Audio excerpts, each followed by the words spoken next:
बिस्मिल्लाहिर्रहमानिर्रहीम वमा अरसलना मिन रसूलिन इल्ला लियुताअ बिइज़्निल्लाहि वलौ अन्नहुम इज़्ज़लमू अनफुसहुम जाऊका फस्तगफिरुल्लाह वस्तगफर लहुमुर रसूल लवजदुल्लाह तव्वाबर रहीमन फला वरब्बिका ला युमिनूना हत्ता युहक्किमूका फीमा शजरा बैनहुम सुम्मा ला यजिदू फी अनफुसिहिम हरजम मिम्मा क़ज़ैत व युसल्लिमू तस्लीमा।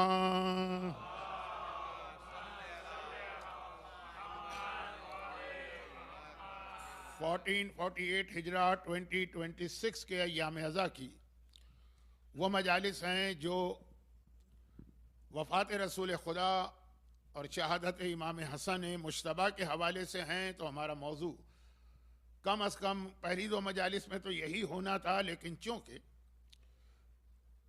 दुनिया के कई इलाक़ों में और ख़ास तौर पर ख़ुद मशहद मुक़द्दस में आज की रात शब 29 सफ़र 8वें इमाम की शहादत की भी तारीख़ है और बहुत बड़ी मखसूसी, तो थोड़ा इसका तज़किरा 8वें इमाम का भी करना है, जिसके नतीजे में जो इन मजालिस के लिए मेरा असल मौजू था वो कल से शुरू होगा और आखिरी 3 मजालिस होंगी उसके ऊपर। अगरचे वो जो मेरा असल मौजू जो कल से शुरू होगा उसके लिए मुझे 30 तकारीर तो कम अज़ कम चाहिए, लेकिन 3 भी बहुत है, कल से आप देखेंगे। अच्छा, अब मसला यह है कि मैंने एक पाबंदी और अपने आप पे लगा ली थी कि चूँकि ज़ायरीन वापस आ रहे हैं तो कुछ ज़ियारत के हवाले से भी गुफ्तगू होगी, वो भी आज नहीं हो पाएगी, इसलिए कि अभी रसूल का, इमाम हसन का, इमाम रज़ा का जिक्र बाकी। तो आने वाली कल तो शब जुमा है ना, जब 1,24,000 अम्बिया ज़ियारत के लिए करबला पहुँचते हैं, जब मलाइका मुक़र्रबीन करबला पहुँचते हैं, जब अइम्मा ताहिरीन करबला पहुँचते हैं, तो कल ही की रात थोड़ा सा ये ज़ियारत के हवाले से पैगाम मुनासिब रहेगा। सूरह निसा की आयत नंबर 64 और 65 की तिलावत की गई है। वक्त कम है और चूँकि ये असल मौजू कल से बनेगा तो जल्दी जल्दी तर्जमा कर दूँ।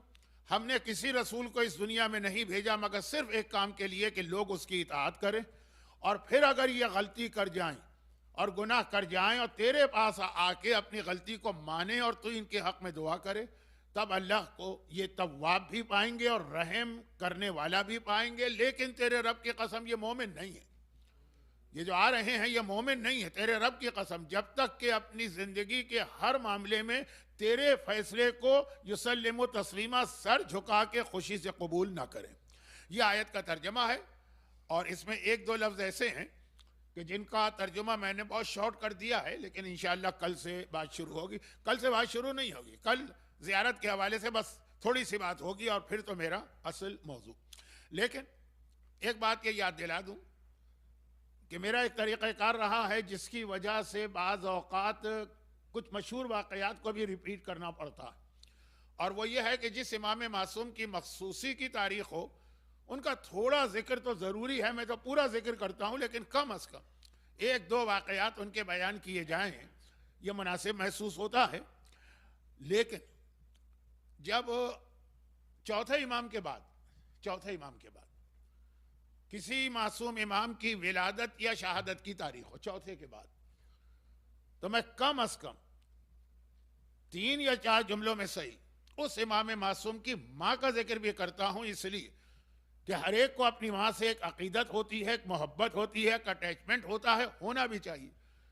इमाम मासूम भी अपनी माओं का इंतहाई एहतराम करते हैं, बल्कि आजकल जो एक मशहूर अमल हो गया है, 20 साल पहले मैंने 25 साल पहले कराची में पढ़ा था कि ज़माने के इमाम को भी अगर वाक़ान किस सही तरीके से पुकारना है तो उनकी मादर गरामी के वास्ते से, पूरा एक वाक़या है, ऐसा ये खाली एक जुमला काफ़ी नहीं, लेकिन वो खाली ज़माने के इमाम के लिए नहीं, उसमें जुमला यही है ना कि हर एक अपनी माँ का जिक्र सुन के तड़प उठता है और खुशी महसूस करता है, तो ज़माने के इमाम को भी। अब कल आने वाली रात शब जुमा है, जब मैं इमाम का भी जिक्र करता हूँ थोड़ा सा, बहुत सारी चीज़ें कल के लिए मैं जमा कर रहा हूँ, लेकिन फ़िलहाल मासूमीन की माएँ जिनके नाम हमारे यहाँ बहुत कम लोगों को मालूम है। अच्छा, ये शरीयत का जुज़ नहीं है, वाजिबात में शामिल नहीं है, अक़ीदे में शामिल नहीं, ये सिर्फ एक मोहब्बत की दलील होती है कि आदमी कोशिश करता है। मैं इस वक्त एग्ज़ाम्पल नहीं देना चाहता, बहुत ही गलत एग्ज़ाम्पल हो जाएगी। जो सेलिब्रिटी से इंटरव्यू होते हैं, आप लोग चाहे यहाँ रहते हो लेकिन बहरहाल बहुत करीब हैं बम्बई की फिल्म इंडस्ट्री से, तो सेलिब्रिटीज़ के इंटरव्यू होते हैं, उसमें भी इस किस्म के सवाल किए जाते हैं जिसका कोई ताल्लुक उससे नहीं। आपको कौन सा रंग पसंद है, आपको कौन सा फूल पसंद है, आप कौन से खाने पसंद करते हैं, आप दुनिया में कहाँ जाना पसंद करते हैं, बाप के बारे में 2 जुमले, माँ के बारे में 2 जुमले, आपकी शादी हो गई है कि नहीं, बच्चे हैं कि नहीं, बच्चे पहले हुए हैं और शादी बाद में हुई है कि शादी पहले हुई है कि बच्चे बाद में, है ना। अब तो ये बन गया एक आम सा तरीका। तो खुलासा ये कि इसका कोई ताल्लुक उस सेलिब्रिटी का जो शोबा है उससे नहीं होता, लेकिन बस शौक होता है लोगों को मालूमात लेने का। तो नऊज़ बिल्लाह नऊज़ बिल्लाह नऊज़ बिल्लाह, कितनी भूंडी और गलत मिसाल मैंने दे दी। यहाँ हमारे पास रसूल खुदा की एक हदीस भी, गरचे ज़ईफ है मगर ज़ईफ हदीस का मतलब झूठी हदीस नहीं है, ये 2 डिफरेंट कैटेगरीज है। झूठी हदीस तो अलग चीज है, वो तो यकीनन उठा के कूड़े में फेंक दो, लेकिन ज़ईफ हदीस ऐसी नहीं। बस ये है कि ज़ईफ हदीस पे आपको यकीदा नहीं बना सकते। मसलन अब मैं आपको एक ज़ईफ हदीस सुनाता हूं जो बहुत से लोगों को यकीन भी नहीं आता कि ज़ईफ। वुज़ू शुरू करने से पहले दोनों हाथ धो और कुल्ली करो, बहुत ज़ईफ हदीस। लेकिन हमारे यहां तो ये इतना यकीनी वुज़ू का पार्ट समझा जाता है कि जब ये अमल हराम भी हो रहा हो तभी लोग करते हैं। ये कब हराम हो रहा है इस मजमे को तो मालूम है, क्योंकि आज तो बड़ा फिल्टर्ड किस्म का मजमा है। तो मालूम है कि जब नमाज कज़ा हो रही हो तो वुज़ू को शॉर्ट से शॉर्ट करना है, नमाज को उससे भी शॉर्ट करना। अब ये मैंने 2 लफ्ज़ कहने चले, अब ये बात आ गई है तो एक मसला शरई इस बहाने आप तक पहुंचाने का मौका मिले। मैंने अभी कहा कि आपको मालूम है तो फिर क्यों पहुंचाने का मौका मिले। अब ये जो आजकल ये ऑनलाइन मजालिस और ये यूट्यूब के क्लिप ने गजब ढाया है कि हम लोग कुछ पढ़ ही नहीं सकते। जो पढ़े मौला नहीं तो हमने सुन लिया, ये आपने पिछले हफ्ते फलां जगह पढ़ा था, ये आपने 2 महीने पहले फलां जगह पढ़ा था। तो अब यह है कि इसलिए मैंने कहा कि ये आपको तो मालूम है लेकिन कहीं ना कहीं आवाज़ जा रही है, मुझे पर्सनली पता है। तो अब क्या मसला, मैंने कहा वुज़ू में छोड़ दें और नमाज इससे भी मुख्तसर है। वुज़ू में वाजिबात आप तर्क नहीं कर सकते चाहे नमाज का वक्त कज़ा हो रहा हो, मुस्तहबात छोड़ दें, वाजिबात करना। नमाज में तो वाजिबात भी छोड़ दो। अगर नमाज कज़ा हो रही है तो अलहम के बाद दूसरा सूरा मत पढ़ो, डायरेक्ट चले जाओ रुकू में, और रुकू में जाकर भी वो सुभान अल्लाह रब्बिल अज़ीम नहीं पढ़ो, खाली एक बार सुभान अल्लाह कहो और गर्दन उठा लो। रुकू की दुआ सुभान अल्लाह सुभान अल्लाह सुभान अल्लाह या सुभान रब्बिल अज़ीम, ये तो वाजिबात है ना, शॉर्ट कर दो। अलहम के बाद इन्ना अंज़लना कुल हुवल्लाह जो सूरा पढ़ते हो ये वाजिबात है, शॉर्ट कर दो। तो वुज़ू में तो कम से कम यह है कि वाजिबात तो आपको रखना, अगर उसका भी टाइम नहीं है तो वुज़ू ही हराम है, फिर तयम्मुम करो। लेकिन हमारे यहाँ इतने मिनट के हिसाब से लोग नमाजें नहीं पढ़ते हैं, बहुत उसको आराम से लेते हैं कि अगर कज़ा हो रही है तो कज़ा भी हो जाए। कज़ा से मतलब ये कि बिल्कुल 1 मिनट रह गया है लेकिन चलो कज़ा भी चल जाएगा, लेकिन ये मौजू मेरा कहीं और गया, मैं अपने आप को खींच के ला रहा हूँ। ये ज़ईफ़ हदीस। तो ज़ईफ़ हदीस का मतलब झूठी हदीस नहीं है, जहन खुद ब खुद मिलाता है। अच्छा फला मौलाना ने वो वाक़या पढ़ा, वो ज़ईफ़ हदीस थी, तो रिएक्शन ये होता है जैसे झूठी हदीस से वाक़या गलत नहीं। अच्छा अब आ जाइए बात क्यों आई, पैगंबर की एक हदीस और चूँकि रसूल खुदा की तारीखें चल रही, हम और आप मासूमीन को भी इसलिए मानते हैं कि रसूल खुदा ने से अटैचमेंट है। हम कहते हैं आले मोहम्मद, यानी मोहम्मद की आल तो असल निस्बत तो मोहम्मद की हुई है। तो ये हदीस भी सुन लीजिए। पैगंबर ने कहा जो मुझसे मोहब्बत करता है वो कम से कम मेरे फैमिली ट्री में मेरे 5 बुजुर्गों का नाम तो जानता होगा। और मैं इसीलिए अक्सर ये हदीस भी पढ़ देता हूँ, छोटी सी हदीस है और 5 नाम भी ले लेता हूँ, क्योंकि इसमें से कम 3 नाम तो मजलिसों की वजह से हमारे हर मर्द औरत बच्चे बूढ़े आलिम जवान जाहिल सबको मालूम। पैगंबर इब्ने अब्दुल्ला, बाप का नाम अब्दुल्ला किसको नहीं मालूम, इब्ने अब्दुल मुत्तलिब, दादा का नाम अब्दुल मुत्तलिब किसको नहीं मालूम। अच्छा मसला यह है कि जो लोग मजलिसों को सुनते हैं चाहे अज़ा खाने में बैठकर और चाहे ऑनलाइन, वो सारे के सारे मजलिस नहीं सुन रहे होते हैं।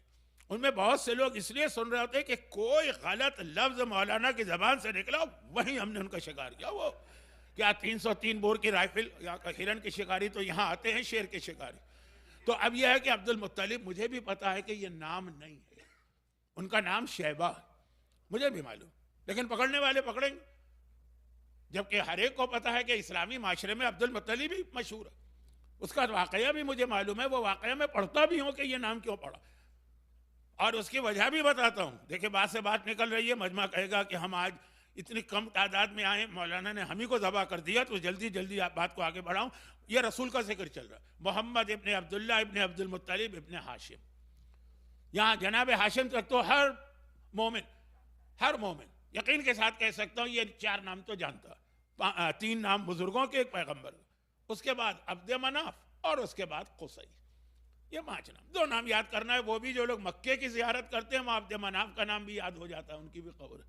ये वही हैं जिनके यहाँ 2 ट्विन पैदा हुए थे जो एक दूसरे से जुड़े हुए थे, तलवार से अलग किया गया तो किसी ने कहा इन दोनों खानदानों में तलवार चलेगी। बस मैं सिर्फ इशारा कर रहा हूँ क्योंकि ये वाकयात आप मजलिसों में सुनते। तो खुलासा ये कि जैसे पैगंबर ने अपने बुजुर्गों के हवाले से ईमान की पहचान ये बताइए, तो बुजुर्गों के हवाले से तो 5, वो फैमिली ट्री में 5 तक हम गए। कम से कम पहला जो है यानी बाप और माँ, वो तो मालूम होने चाहिए।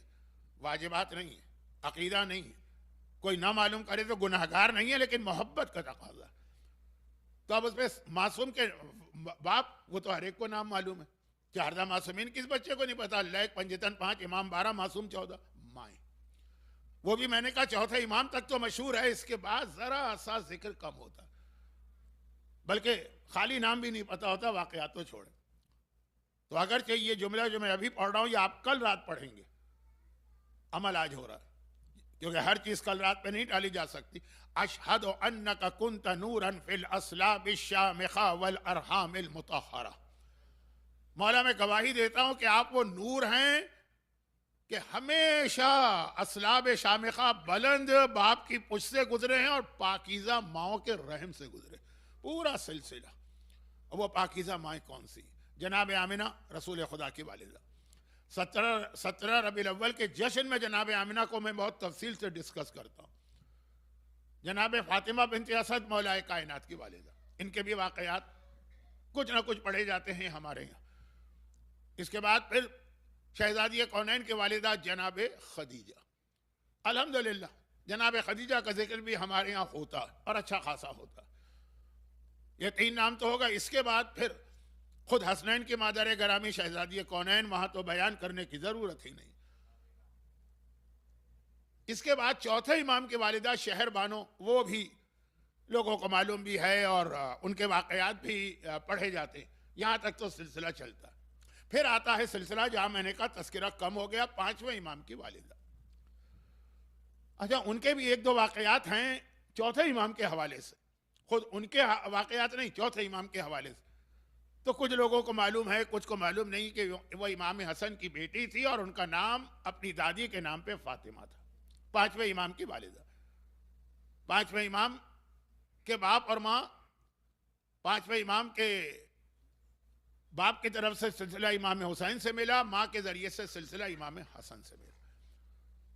कभी कभार शियत पे इल्जाम लगाया जाता है कि ये इमाम हसन को ज्यादा अहमियत नहीं देते, इमाम हुसैन को देते, कहते हैं इमामत उनमें। लेकिन अगर आप देखें तो बायोलॉजिकली बाप और माँ दोनों का बराबर का शेयर होता है एक औलाद में। तो हसन और हुसैन दोनों जमा हो गए 5वें इमाम।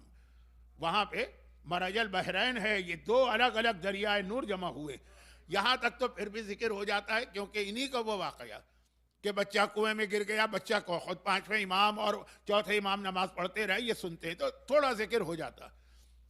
और नाम चूंकि इनका बहुत आसान है, अपनी दादी के नाम पर। अब इसके बाद सिलसिला शुरू हुआ जहां पे माएँ तो मासूमीन की उतनी ही अजमत किया, इतनी ही अजमत है, जिक्र कम होता है। बल्कि वाकयात तो छोड़ें, नाम भी लोगों को इसलिए नहीं पता कि हमारे यहाँ ये नाम अपनी बच्चियों में रखने का रवाज नहीं। शुरू के नाम फिर भी आपको हर खानदान में मिल जाएंगे। कोई बच्ची आमिना मिल जाएगी, कोई खदीजा मिल जाएगी, फातिमा तो तकरीबन हर घर में होनी चाहिए। लेकिन अब यहां से सिलसिला चला। 6ठे इमाम की वालिदा उम्मे फरवा, ये करबला वाली उम्मे फरवा नहीं। 6ठे इमाम के वालिदा भी उम्मे फरवा हैं, 6ठे इमाम की बहन भी उम्मे फरवा हैं, 6ठे इमाम की एक बेटी भी उम्मे फरवा। ये मैं इस वजह से कह रहा हूं कि बाज़ औक़ात ये मालूमात न होने की बिना पर दुश्मनान अहले बैत हमारे बच्चों की कम इल्मी से फायदा उठाने की कोशिश करते हैं। क्योंकि 6ठे इमाम के हवाले से उम्मे फरवा के कुछ वाकयात दुश्मन किताब खोल के दिखा देगा कि देखिए ये जब का वाकया है, उससे पहले ही उम्मे फरवा का इंतकाल हो चुका था। झूठा वाकया, झूठा नहीं है। वो उम्मे फरवा जिनका वाकया है वो इमाम की बेटी है, और जो आप किताब खोल के दिखा रहे हैं वो उम्मे फरवा इमाम की माँ। तो अब ये तो एक छोटी सी बात मैंने कह दी, लेकिन इसमें बहुत सारे और ऐसे एतराज़ात।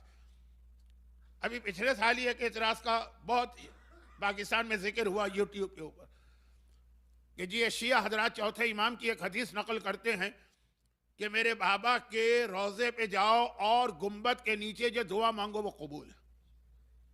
ये देखिए हमारे यहाँ हदीस तो है, लेकिन कहते हैं चौथे इमाम से ये हदीस नकल करते हैं। चौथे इमाम के ज़माने में तो ना कोई रोज़ा था, ना कोई गुंबद था, ना कोई कुब्बा था। वो तो जंगल में कब्र बनी थी जिसको छुपाया भी जा रहा था, दिखाया भी जा रहा था, लेकिन एक कच्ची कब्र थी।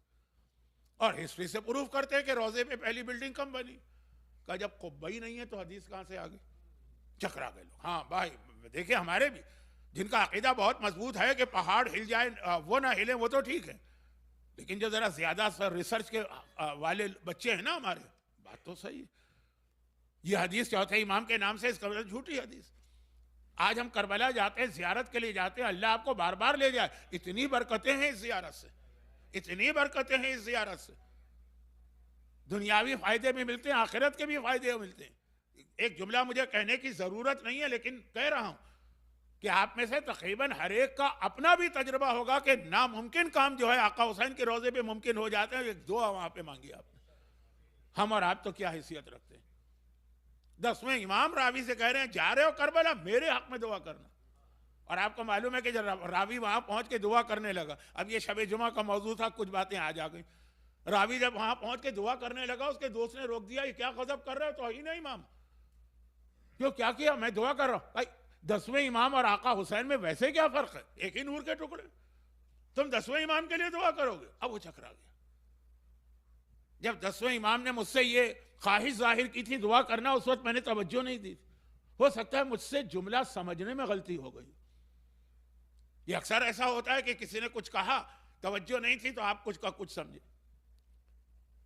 जैसे ये अदद में बहुत ज्यादा होता है, बहुत ज्यादा होता है। अंग्रेजी में ये होता है 7 या 17, वो मुझसे कंफर्म कराता है 17 ना, क्योंकि सुनने में कभी 7 17 एक जैसा लगता है। ऐसी बहुत मिसाल है, टाइम नहीं है मेरे पास। खुलासा ये है कि रावी ने कहा हो सकता है वाकन, वरना इनमें आका हुसैन में और 10वें इमाम में वैसे क्या फर्क है? एक ही नूर के टुकड़े हैं ना। वापस गए, जब वो जियारत करके दुआ नहीं मांगी, जियारत करके वापस गया, मौला क्या मैंने सही सुना था? कहा सही सुना। तुझे क्या पता कि मेरे दादा के कब्र की दुआ में कितनी ताकत है, कि हम मासूमीन भी तड़पते हैं कि वहां हमारे लिए दुआ हो। और एक बात बताओ, रसूल खुदा का रुतबा ज्यादा है कि खाने काबा का रसूल का रुतबा? रसूल है कायनात, काबा बना उनके लिए, जब सारी कायनात उनके लिए बनी है ना। तो कहा फिर रसूल खुदा काबे का पर्दा पकड़ के दुआ क्यों मांगते थे? वो काबे की अजमत बताने के लिए, अपना रुतबा कम बताने के लिए नहीं। काबा इतना बड़ा है कि मैं भी दुआ मांगता हूं। इमाम हुसैन की अजमत बताने के लिए मासूम कहते क्या वो इतनी अहम जगह है दुआ की कि हम भी वहां दुआ करवाते हैं। तो खैर अब ये जो है ना, रावी जैसे चकरा गया कि शायद मुझसे सुनने में धोखा हुआ। तो ये जो कहा कि चौथे इमाम की जो हदीस है कि कुब्बे के नीचे दुआ कबूल है, तो कुब्बा था ही नहीं उस जमाने में। कुब्बे के लिए बिल्डिंग चाहिए, बिल्डिंग ही नहीं थी। कम से कम कुछ पिलर तो हो। लेकिन मसला यह है कि यहां पे हमारी कम इल्मी, ला इल्मी कोई बहुत बड़ा इशू नहीं है, लेकिन उठाया जा रहा है क्योंकि आपको नहीं मालूम सीने पे सांप लौट रहे हैं दुश्मनान अहले बैत के, जब वो करबला की जियारत में इतना बड़ा मजमा देखते हैं। और थोड़ा सा सुकून शायद उनको आ जाए अगर सारे 12 इमामी शिया जाएं। नहीं, वहां तो आपको हिंदू भी मिलेगा, सिख भी मिलेगा, एथेस्ट भी मिलेंगे, काफिर भी मिलेंगे, दुनिया की हर कौम का आदमी मिलेगा। सीने पे सांप लौटता है कि कैसे इसको रोको। अब वो एक अलग मौजू बन रहा है। मैं उधर से वापस जल्दी से आ रहा हूं, आज का मौजू ना रह जाए। मौजू तो नहीं रहेगा, मुझे डर है कि मेरी ये मजलिस इतनी लंबी ना हो कि कल रात आ जाए और ये मजलिस उससे जाके मिल जाए। तो इसलिए जल्दी से बात खत्म करता हूं। ये हमारे पास 2 अलग हदीस हैं, 2 अलग हदीस हैं। एक चौथे इमाम की है जहां यह है कि जो मेरे बाबा की कब्र के पास दुआ मांगेगा उसकी दुआ कबूल। और एक 10वें इमाम की है जो अमाली की आखिरी हदीस है, गालिबन अमाली हमारे एक किताब है उसकी आखिरी हदीस है। 10वें इमाम की है कि जो कुब्बे के नीचे मांगेगा उसकी दुआ कबूल। 10वें इमाम के जमाने तक कुब्बा बन चुका था। तो आप कहो कि हमें यह तारीख नहीं पता होगी या तवज्जो नहीं होगी, तो हम कहेंगे वाकई वो जो दुश्मन ने इतराज किया कि चौथे इमाम ने यह कहा कि कुब्बे के नीचे दुआ मांगो, जो कुब्बा तो था ही नहीं उनके जमाने में। लेकिन ये 2 अलग हदीसों को उसने मिला दिया। हमने तो एक ही हदीस सुनी हमेशा। क्योंकि हमारे उलमा इस तफसील में क्यों पढ़े कि कब्र के पास दुआ का लफ्ज आया है एक हदीस में, एक कुब्बे के नीचे आया है, दोनों का मकसद तो एक ही है ना। तो इतना वक्त क्यों लोगों का लिया जाए जो असल पैगाम है कि दुआ मांगो वहां। तो खुलासा ये है कि हर दुआ वहां पे कबूल है कब्र के करीब, या कब्र के करीब वाली मैंने एक और वजह से भी हदीस पढ़ी, इसलिए कि इराक वालों का एक तरीका है, वो आपने भी देखा होगा, जब बहुत ज्यादा रश होता है वो हरम में आते भी नहीं, बाहर दूर से इशारे से सलाम करके दुआ करके चले जाते हैं। तो क्या वो दुआएं उनकी कबूल नहीं है? नहीं, वो करीब वाली हदीस उनके काम आएगी। खैर, ये सिमरी बात मैंने आपके लिए बताई कि कभी आप भी वहां ना जा सके, तो एक हदीस खाली कुब्बे वाली नहीं है, करीब वाली भी। ज्यादा ज़ियारत का बयान जरा कुछ ज्यादा हो गया, तो खुलासा ये है कि 3 नाम उम्मे फरवा छठे इमाम के घर में। अब वो तारीख खोल के दिखा देते हैं कि जिसका आप उम्मे फरवा का नाम ले रहे हैं वो तो इंतकाल कर गई थी। नहीं, एक ही उम्मे फरवा नहीं थी। खैर, बात लंबी हो गई। छठे इमाम की वालिदा उम्मे फरवा, आमिना, फातिमा बिनते असद, खदीजा खुद शहजादी कौनैन शहरबानो, फातिमा बिनते असद और उम्मे फरवा, 6 इमाम। 7वें इमाम की वालिदा उम्मे हमीदा। 8वें इमाम जिनकी वजह से मैंने ये बात छेड़ी है उनकी वालिदा नजमा। 11 नाम है 8वें इमाम की मां के, एक नहीं 11, जो अरबों का एक आम तरीका भी था खास तौर पे खवातीन के लिए, जिसमें एक नाम मैं इसलिए ले रहा हूं कि वहां भी वाकयात कभी मिक्स हो जाते हैं। 11 नामों में से 10वां नाम है उम्मुल बनीन। ये 8वें इमाम की वालिदा का भी एक नाम है, ऐसा नाम है जो बाज हदीसों में भी आया है कि मासूम ने कहा उम्मुल बनीन ने यह फरमाया। हमारा जहन कहां जाएगा? जनाब अब्बास की वालिदा की तरह। वो वाकया होता है 8वें इमाम की वालिदा का। तो उम्मुल बनीन एक बहुत ही यूनिक किस्म का नाम है, नहीं रखा जाता आमतौर पे, लेकिन 8वें इमाम की वालिदा को ये नाम दिया गया। कोई वजह होगी उसकी, मैं बता भी देता, लेकिन आज तो बातें बहुत हो गई है, वक्त नहीं। मशहूर नाम नजमा है, उम्मुल बनीन भी एक नाम है, और सबसे आखिर में जो इनको नाम मिला ताहिरा। ये आखिर मैंने क्यों कहा? ये नाम दिया गया जब 8वें इमाम की विलादत हो गई ना, और इनकी गोद में 8वें इमाम थे, उनको देखकर इनकी सास ने, यानी 7वें इमाम की बेवा उम्मे हमीदा ने इनका नाम ताहिरा रखा। यानी ये नाम सारे 11 नाम एक दिन में नहीं रखे गए, ये अलग अलग स्टेजेस पे आते रहे। क्योंकि नाम मालूम हो तो बहुत से वाकयात समझना आसान है। नजमा, और याद रखिए इनमें और इमाम ज़माने की मां में कॉमन चीज आ गई। ये 2 खवातीन ऐसी हैं जिनके नाम नून से या अंग्रेजी में एन से शुरू होते हैं, नजमा और नरगिस। अच्छा, बाकी 3 नाम मैं जल्दी जल्दी ले रहा हूं, वक्त बहुत हो गया है, और वो आजकल थोड़े मशहूर हो गए। सबीका, सुमाना, हुदैसा, ये 9वें 10वें और 11वें इमाम की मां के नाम है। तो 8वें तक बात हुई थी, 9वें 10वें 11वें तो मैंने बहुत जल्दी नाम ले लिए, सबीका, सुमाना और हुदैसा। इनमें से भी हर एक के 4-4 और नाम भी, और फिर आखिर में नरगिस। तो ये सिलसिला बना जिसमें नजमा खातून को ये खुसूसियत हासिल है। इनकी कब्र कहाँ है नजमा खातून? क्योंकि अभी तक जो मेरे जहन में प्लान है आज की मजलिस का, उसमें जो पैगंबर का वाकया आने वाला है उसमें तफसील आएगी। अभी तक जो है वक्त आखिर में नहीं रहा, या आप हजरात मुझे देखने के बजाय अपनी घड़ियों को देखने लगे, तो फिर तो जल्दी से मजलिस समेटना पड़ेगी। तो खुलासा यह है कि नजमा खातून की कब्र मदीने में जनाब मारिया क़िब्तिया की कब्र के बराबर है, बल्कि उनकी सास की कब्र भी वहीं पर है। सास का मतलब है कि छठे इमाम 7वें इमाम की वालिदा, छठे इमाम की बीवी 7वें इमाम की वालिदा, वो और 8वें इमाम की वालिदा बराबर बराबर 2 कब्रें, और तीसरी जनाब मारिया की। मदीने की ज़ियारत में हम लोग जाते हैं जनाब मारिया के, दूर से जाते हैं, वहाँ की हुकूमत इजाज़त नहीं देती करीब जाने की। खैर, तो खुलासा यह है कि नजमा खातून वो कि अल्लाह के रसूल जनाब, अब ये हमीदा के ख्वाब में आए या नहीं, 7वें इमाम के, और अकेले नहीं आए, मौला के साथ आए। अब इमाम का ख्वाब इमाम देख रहे हैं तो वो तो हुज्जत है ना। हम और आप कभी ख्वाब देखें कि रसूल खुदा हमारे ख्वाब में आए, तो रसूल जिस ख्वाब में आए सच्चा, बट कंफर्म कैसे हो कि ये रसूल ही है? हमने उनको देखा तो नहीं, हम तो उनको नहीं पहचानते। हाँ, उनके ज़माने का कोई आदमी ख्वाब में देखता है, वो अपना ख्वाब बताए तो कन्फर्म है। इसी तरह हर इमाम का मसला, हर इमाम का ज़माने वाला देखे तो ठीक है, हम और आप कैसे पहचानेंगे? खैर, तो आए सातवें के ख्वाब में और पैगंबर, और अपने साथ वो कपड़ा लेकर आए। पुराने ज़माने में कागज़ नहीं था, होगा चाइना ने बनाया होगा, अरब में बहुत कम थे, तो जो लिखा जाता था कागज़ पे लिखा जाता था। किसी की तस्वीर बनाई जाती थी, नहीं कागज़ नहीं, कपड़े के ऊपर तस्वीर बनाई जाती थी, कपड़े पे। अपने साथ एक रैप किया हुआ, रोल किया हुआ कपड़ा लेकर आए और सातवें इमाम के सामने ये कपड़ा खोला और उसमें जनाब नजमा खातून की तस्वीर बनी थी। कहा बेटा इससे शादी करना और इसके ज़रिए से हम लोगों को वो वारिस मिलेगा कि सिलसिला इमामत आगे बढ़ेगा। न ये सातवें इमाम के लिए वाक़या है, न नऊज़ुबिल्लाह सातवें इमाम इन चीज़ों से ना वाकिफ़ है।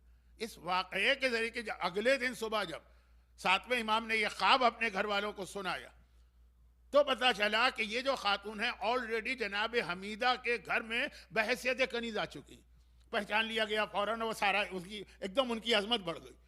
उस वक्त उनको एक नॉर्मल कनीज़ समझा जा रहा था माज़अल्लाह। तो बाकायदा ख्वाब में जनाब नजमा खातून की तस्वीर दिखाकर उनसे शादी करने का हुक्म दिया अल्लाह के रसूल और मौलाना। मैंने इस मिंबर पे जनाब ज़ैद की वालिदा का वाक़या भी पढ़ा है, लेकिन वो पाकिस्तानी शौक़ से सुनते हैं, आप नहीं सुनते, क्योंकि उनका ताल्लुक पाकिस्तान के इलाके सिंध से था। ख्वाब में उनका निकाह जनाब खदीजा ने चौथे इमाम से किया था। बस एक जुमला मैंने वापस आई। तो ये जनाब नजमा खातून के घर में उन इमाम मासूम की विलादत हुई कि जिनकी जियारत अहम तरीन जियारत में से एक आती है करबला के बाद। आठवें इमाम की जियारत की भी बहुत अहमियत, बल्कि बाद रिवायतों में है जिस पर मरहूम आगा खोई ने फतवा भी दिया था। जब मर्जे फतवा दे दैट मीन्स ये रिवायत बहुत ऑथेंटिक है कि बास तारीखों में आठवें इमाम की जियारत का सवाब करबला की जियारत से भी ज्यादा। कुछ तारीखें, अब ये मौजू बहुत बढ़ रहा है और मैं जितना असल मौजू पे आना चाहता हूँ उतना ही वक्त मेरे हाथ से फिसल रहा है। तो बस ये अर्ज करना है कि हमारे यहाँ भी आठवें इमाम की जियारत वाकई बहुत समझी जाती थी। इसीलिए जहाँ पे नमाज के बाद शॉर्ट जियारतें पढ़ते हैं वहाँ पे या इमाम हुसैन की जियारत है या आठवें की है इमाम ज़माना की। आठवें की जियारत को नज़रअंदाज नहीं करते। कुछ जगहों पे तो पूरे 12 इमामों के नाम आते हैं, लेकिन जहाँ ये नहीं भी है आठवें इमाम अस्सलामु अलैका या गरीबल गुरबा, इतने फ़ज़ाइल। और आठवें इमाम ने भी अपने ज़ायरीन से जो वादा किया हर एक को याद। बात कहीं से कहीं जा रही है, मैं वापस आता हूँ। ये जुमला मैंने क्यों कहा? यह जुमला इसलिए कहा कि छठे इमाम की शहादत हुई है शव्वाल में। शव्वाल means 9th month of Islamic calendar, और आठवें इमाम की विलादत हुई है ज़िक़ादा में, यानी नहीं, शव्वाल 10th month है और ज़िक़ादा 11th month। जैसे एक वाक़या अक्टूबर में और एक नवंबर में। तो जिस वक्त छठे इमाम की शहादत हो रही थी ना शव्वाल में 11th month, अक्टूबर समझ लीजिए, इमाम ने कहा कि अनकरीब मुझको वो पोता मिलने वाला कि काश मैं जिंदा होता और उसकी जियारत करता। ये लफ्ज़ है, छठा इमाम ये जुमला कह रहा है काश मैं अपने पोते की जियारत करता। ये किसके लिए? ये सब तो नूर में जब पैदा हुए थे सब एक साथ ही थे, सब एक दूसरे को जानते हैं। ये बताना है कि इतनी अहम जियारत है कि छठा इमाम तड़प रहा कि काश मुझे कुछ दिन और मिल जाते और मेरे सामने मेरा ही बेटा दुनिया में आता। फिर अर्ज कर दूं कि वक्त बहुत कम है, शायद 1 महीना भी नहीं। छठे इमाम की शहादत 15 शव्वाल है, 25 शव्वाल, 11 ज़िक़ादा, 8वें इमाम, पूरा 1 महीना भी नहीं है, 3 वीक या 4 वीक। काश इतना और वक्त होता तो मैं इसकी जियारत करता। तो ये 8वें इमाम का हाई स्टेटस, इतना हाई स्टेटस। मगर कल वाला जुमला मैं फिर दोहरा के बात को आगे बढ़ा। रसूल खुदा इस खानदान के सरबराह, असल जो कुछ है वो रसूल है, लेकिन अइम्मा ताहरीन चूंकि उन्हीं की औलाद हैं इसलिए इनमें अपने जद पैगंबर इस्लाम के वाकयात, फजाइल की बात नहीं कर रहे हैं, वाकयात भी रिपीट हो रहे हैं। एक वाकया रसूल खुदा की जिंदगी में पेश आया, वैसा ही वाकया बात के किसी इमाम की।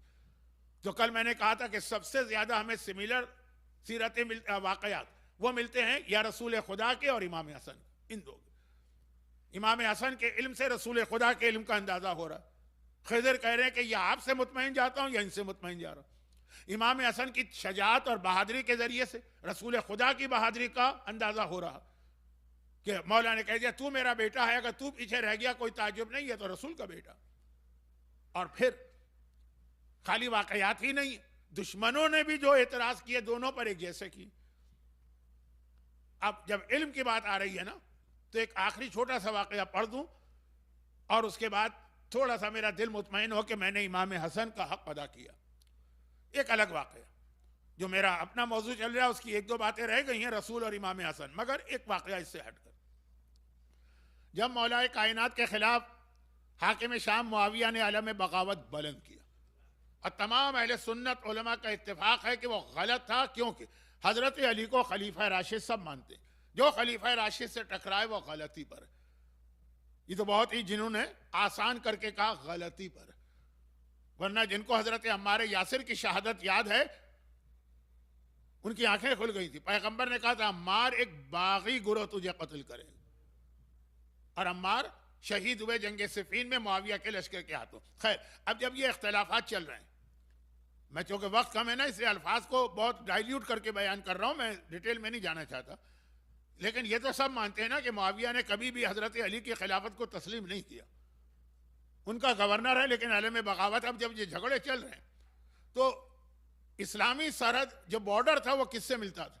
वो मिलता था क्रिश्चियन की बहुत ताकतवर हुकूमत से, जिसको हम कैसर रोम कहते हैं। ये रोमन एम्पायर वो इटली वाला रोम नहीं है, ये इस्तांबुल वाला, यानी ये जो ईस्टर्न रोमन एम्पायर है, बैजेंटाइन एम्पायर जिसे कहते हैं। तो उसके बॉर्डर के ऊपर मुसलमान आपस में लड़ रहे हैं, वो तो खुश हो रहा है। और फिर जरा उसको ये सवाल भी उसके दिल में आया कि भाई क्यों लड़ रहे हैं,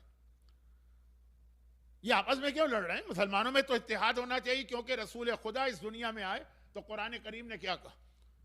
कुरान करीम ने कहा कि हमने तुम पर इतनी बड़ी नेमत नाजिल की है कि अपना हबीब भेजा है, तुम शफा खुफरतन अलन नार, तुम अरबों से बात हो रही है कि तुम लोग आग के गड्ढे में गिरने वाले थे, ये रसूल के आने से तुम में इत्तेहाद पैदा हुआ, पस वातसिमू बिहब्लिल्लाहि जमीआ, अब अल्लाह की रस्सी को मजबूती से थामे रखना। पैगामी रसूल का यह था कि मुत्तहिद करें, आपस में लड़ रहे। उसने दोनों को खत लिखा, अमीर उल मोमिनीन को भी, हजरत अली को भी और मुआविया को भी, अपना एक एक रिप्रेजेंटेटिव भेजो, मैं जरा मालूम करना चाहता हूं मसला है क्या। वो बहुत बड़ी एम्पायर है, Byzantine empire, eastern Roman empire. आज भी आप इस्तांबुल में जाइएगा, उनकी जो बिल्डिंगें हैं, जो उनके चर्चेज हैं, क्या आलीशान। बल्कि ब्लू मॉस्क के बारे में तो आज भी वो कहते हैं कि चर्च था, सुल्तान अहमद ने इसको कन्वर्ट किया मस्जिद में, जो इंडिया की हर दूसरी मस्जिद की आजकल कहानी। खैर, तो अब दोनों ने अपना अपना रिप्रेजेंटेटिव भेजा। मौला किसको भेजेंगे? इमाम हसन, इमाम हुसैन को नहीं, इमाम हसन को। ये यहां से गए और मुआविया ने अपने बेटे यजीद को भिजवाया। अब दोनों पहुंचे कैसर रोम के शहर में, तो दोनों को तो जो प्रोटोकॉल वाले हैं उन्होंने रखा, कहा कल एक टाइम पर आप दोनों दरबार में आएंगे, यानी हम लेके जाएंगे। अगला दिन आया, दरबार सजा हुआ है उनकी। कभी ये कुछ फिल्मों में बॉलीवुड की जो बाजेंटाइन एम्पायर का दरबार दिखाया जाता है, शानदार, वो बैठा है कैसर रोम। तो यजीद दाखिल हुआ, जैसे ही दाखिल हुआ गोया सिजदे में गिर पड़ा। यानी रुकू की हद तक झुकना भी इस्लाम में जायज नहीं है किसी और के लिए, और आगे बढ़ के हाथों को बोसा दे रहा। इमाम हसन दाखिल हुए, उसे शान के साथ कहा कि हम एक अल्लाह के मानने वाले, ना क्रिश्चियन है, ना जूज है, ना मजूसी हैं, हम खुदा के अलावा किसी के आगे नहीं झुकते। इसे इस शान के साथ का खाली जुमला नहीं का, बाज़ औक़ात एक आम सा जुमला है, कहने वाला जिस अंदाज से कहता है ना उसकी ताकत बढ़ जाती है। अब ये बाकी बात तो नहीं पढ़ रहा हूं, क्योंकि आज का मौजू बहुत लंबा है। अगर मैं एक जुमला कहूंगा तो आप कहेंगे मौलाना ने तो इसको अपनी आदत बना लिया। मेरी आज की मजलिस अभी शुरू भी नहीं हुई जो मुझे कहना था, क्योंकि ये वाकया भी आप देखें, इसमें रसूल खुदा और इमाम हसन की मैचिंग नहीं बता रहा हूं। इमाम हसन का इल्म, उसने अब जो कुछ बातें की, सवालात किए, उसको मालूम करना है सही क्या है, गलत किया। उसने आखिर में एक बात कही कि हमारे पास, अब पुराने ज़माने में बादशाहों के पास और पादरियों के पास, ये जो चर्च में लोग होते हैं, इनके पास जनरेशन बाय जनरेशन कुछ खुफिया चीज़ें आती, वो आम आदमी को नहीं बताई जाती। कहा हमारे ख़जाने में 6-7 तस्वीरें, और हमारा ये अकीदा है, यानी ये अकीदा मिला है हमको हज़रत ईसा से, कि जो कोई सही नबी होगा सच्चा, या उसका सच्चा जानशीन होगा, वो तो पहचान लेगा ये तस्वीरें किसकी, दूसरा कोई नहीं पहचान सकता। तो तुम लोगों की बातों ने मुझे थोड़ा कंफ्यूज कर दिया, थोड़ा मैं समझ भी रहा हूं, लेकिन बिल्कुल कंफर्म करने के लिए कि तुम में से सही कौन, मैं ये आखिरी इम्तिहान लेता हूं। चुनाचे हुक्म दिया उसने, गए गुलाम वो खजाने से वो बॉक्स लेकर आए जिसमें तस्वीरें थी और लाके रखी। अब एक एक तस्वीर निकाली जा रही। यजीद के सामने रखते हैं। यजीद कहता मुझे क्या पता है किसकी तस्वीर। दूसरी तस्वीर, मुझे क्या पता किसकी तस्वीर। उसने कहा मुझे कुछ नहीं पता, मुझसे ये सारी बातें मत पूछो। मेरा बाप क्या है, उसका पॉइंट ऑफ व्यू क्या है, वो क्यों मैदान में आए, ये तो मैं कुछ बोल दूंगा, ये क्या मैं पहचान। अब वो सारी तस्वीरें दोबारा बॉक्स में रखी गई। मसलन इमाम हसन इधर खड़े हैं, यजीद उधर खड़ा, एक एक करके उसको दिखाया गया, उसने मना कर दी। हत्ता आखिरी तस्वीर को भी नहीं पहचान सका। फिर इमाम हसन, पहली तस्वीर आई, इमाम हसन ने देखा, कहा ये तो हमारे दादा हजरत आदम। हाँ, कैसर रोम ने कहा कि ठीक। दूसरी तस्वीर निकली, कहा ये तो हजरत नूह। ठीक। तीसरी तस्वीर निकली, कहा ये हमारा दादा इब्राहिम है, जिसपे तमाम क्रिश्चियन, जूस और मुसलमान मुत्तफिक। कैसर रोम कंफर्म कर रहा है, क्योंकि उसके पास खाली तस्वीरें नहीं है, बल्कि साथ साथ वो नाम भी है जो हर एक को नहीं बताए जाते। वो एक बादशाह दूसरे बादशाह को देता। कहा बिल्कुल ठीक है। चौथी तस्वीर निकली, कहा ये तो मेरे दादा इस्माइल है, इब्राहिम के बेटे। पांचवी तस्वीर निकली, कहा ये तो हजरत शुएब है नबी। जब ऐसे नाम कोई आते ना, तो मैं जहां कंफ्यूजन हो तो मैं नबी का लफ्ज बढ़ा देता हूं कि पब्लिक अपने में किसी शुएब को ना देखने लगे। तो ये तो हजरत शुएब है नबी। एक मरतबा छठी तस्वीर निकली, कहा ये तो हजरत यहिया है। कोई नहीं है यहाँ पे यहिया, इसलिए मैं खाली नाम ले रहा हूं, मेरा अंदाजा है। अच्छा है यहिया, चले यहिया नबी। सातवीं तस्वीर निकली, नाम ही नहीं लिया इमाम हसन ने, रोने लगे, आंखों में आंसू आ गए। कैसर ने कहा ये तो मेरा जद रसूल खुदा है जिनकी तस्वीर है, तस्वीर देख के रो रहा। अगर आपको कभी बहुत अटैचमेंट हो अपने बाप और माँ से, आजकल तो तस्वीरें कॉमन हो गई, जब कॉमन नहीं थी, माँ की तस्वीर पे निगाह पड़ती थी, बेटा आंखों में आंसू आ ही जाते थे। जब इतनी कॉमन तस्वीरें नहीं थी, आप तो अब आपके मोबाइल में सैकड़ों तस्वीरें माँ बाप की होंगी कि देखते देखते आप फ्रस्ट्रेटेड हो गए होंगे, लेकिन जब कम थी तस्वीर, इमाम रोने लगे। कहा ये मेरे जद पैगंबर इस्लाम की तस्वीर। और उसने कहा कि बस अब फैसला हो गया। यही हमें बताया गया था कि इन अंबिया के नाम वही बता सकेगा जो इनका वारिस है, इनका जानशीन है, और जो इस आखिरी नबी की औलाद में है। मुझे हक व बातिल का फैसला पता चल गया। यजीद को जलील करके निकाला और बड़े एहतराम के साथ इमाम हसन को भेजा, लेकिन एक आखिरी सवाल कर लिया उसने। अब ये लफ्ज तो सही नहीं है, लेकिन क्या करूं, टाइम नहीं है, ये एक इम्तिहान था, वो हो गया। अच्छा, इसमें एक खास बात है, एक खास बात है, और वो ये है कि हजरत आदम, नूह और इब्राहिम तक के नाम तो ठीक है, बाकी इस्माइल का नाम आया, वो इसीलिए आया कि जो कि नस्ल रिसालत हजरत इस्माइल से है। क्रिश्चियन जूस इस्माइल को नहीं जानते ही नहीं। उनके यहाँ तो बल्कि वो जो जानवर ज़बा हुआ, वो गले पे छुरी रखी, वो हजरत इसहाक का वाकया। तो इस्माइल एक उनके लिए बिल्कुल नहीं। आदम, नूह तो ठीक है, इब्राहिम तक ठीक है, मैंने इसीलिए कहा अहले किताब। अच्छा, इसके बाद आइए, होना क्या चाहिए था, मूसा और ईसा का नाम आता। जब ज़ियारत वारिसा में कल आप लेंगे, या वारिसा आदम, या वारिसा नूह, या वारिसा इब्राहिम तक तो कल आप पढ़ेंगे, फिर वारिसा मूसा और वारिसा ईसा होगा, ये नाम नहीं आया। शुएब और यहिया का नाम आया, अंबिया वाले। खैर, तो खुलासा ये है कि शुएब और यहिया का नाम आया। क्यों? हजरत मूसा और हजरत ईसा की तस्वीरें इतनी कॉमन थी अहले किताब में, उनके हर चर्च में लगी होती थी। वो एक्चुअल तस्वीर है कि नहीं है, लेकिन बहरहाल कुछ ना कुछ तो शबाहत होती है, जो लोग खाली हिस्ट्री में पढ़ के, जैसे मौला की तस्वीरें हैं, हिस्ट्री में मौला को पढ़ा और उसके बाद उस आर्टिस्ट ने, पेंटर ने अपने हिसाब से बनाई, तो कुछ शबाहत तो होती। तो मूसा और ईसा की तस्वीर अगर होती तो यजीद भी पहचान लेता, क्योंकि वो जो एक दिन से है, इस्तांबुल में हर चर्च में लगी है तस्वीर। अब इनका इशारा भी करना है मूसा और यहिया का, मूसा और ईसा का, और इनकी तस्वीर भी नहीं रखना है, वो तो पहचान लिया जाएगा। हजरत शुएब हजरत मूसा के फादर इन लॉ, और वो फादर इन लॉ हैं जिनकी बेटी से शादी करते ही मूसा को हुक्म मिला, अब जाहिर हो जाओ और फिरौन के दरबार में जाके पैगाम हक बयान करो। वो जो 14 साल खिदमत की और वह सारा मसला, वो हजरत शुएब। तो शुएब के जरिए मूसा की तस्वीर पहचान में आती है, शुएब। और यहिया जॉन द बैप्टिस्ट वो थे कि जो हजरत यहिया से पहले हजरत यहिया के आने की खबर देते थे। तो हजरत यहिया हजरत ईसा से पहले खबर देते थे। ईसा की तस्वीर नहीं रखी, वो पहचान लोग। जो ईसा का अहम तरीन नुमाइंदा, उसकी तस्वीर रखी।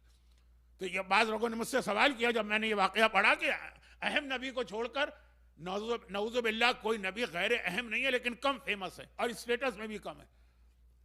तो वजह यही थी।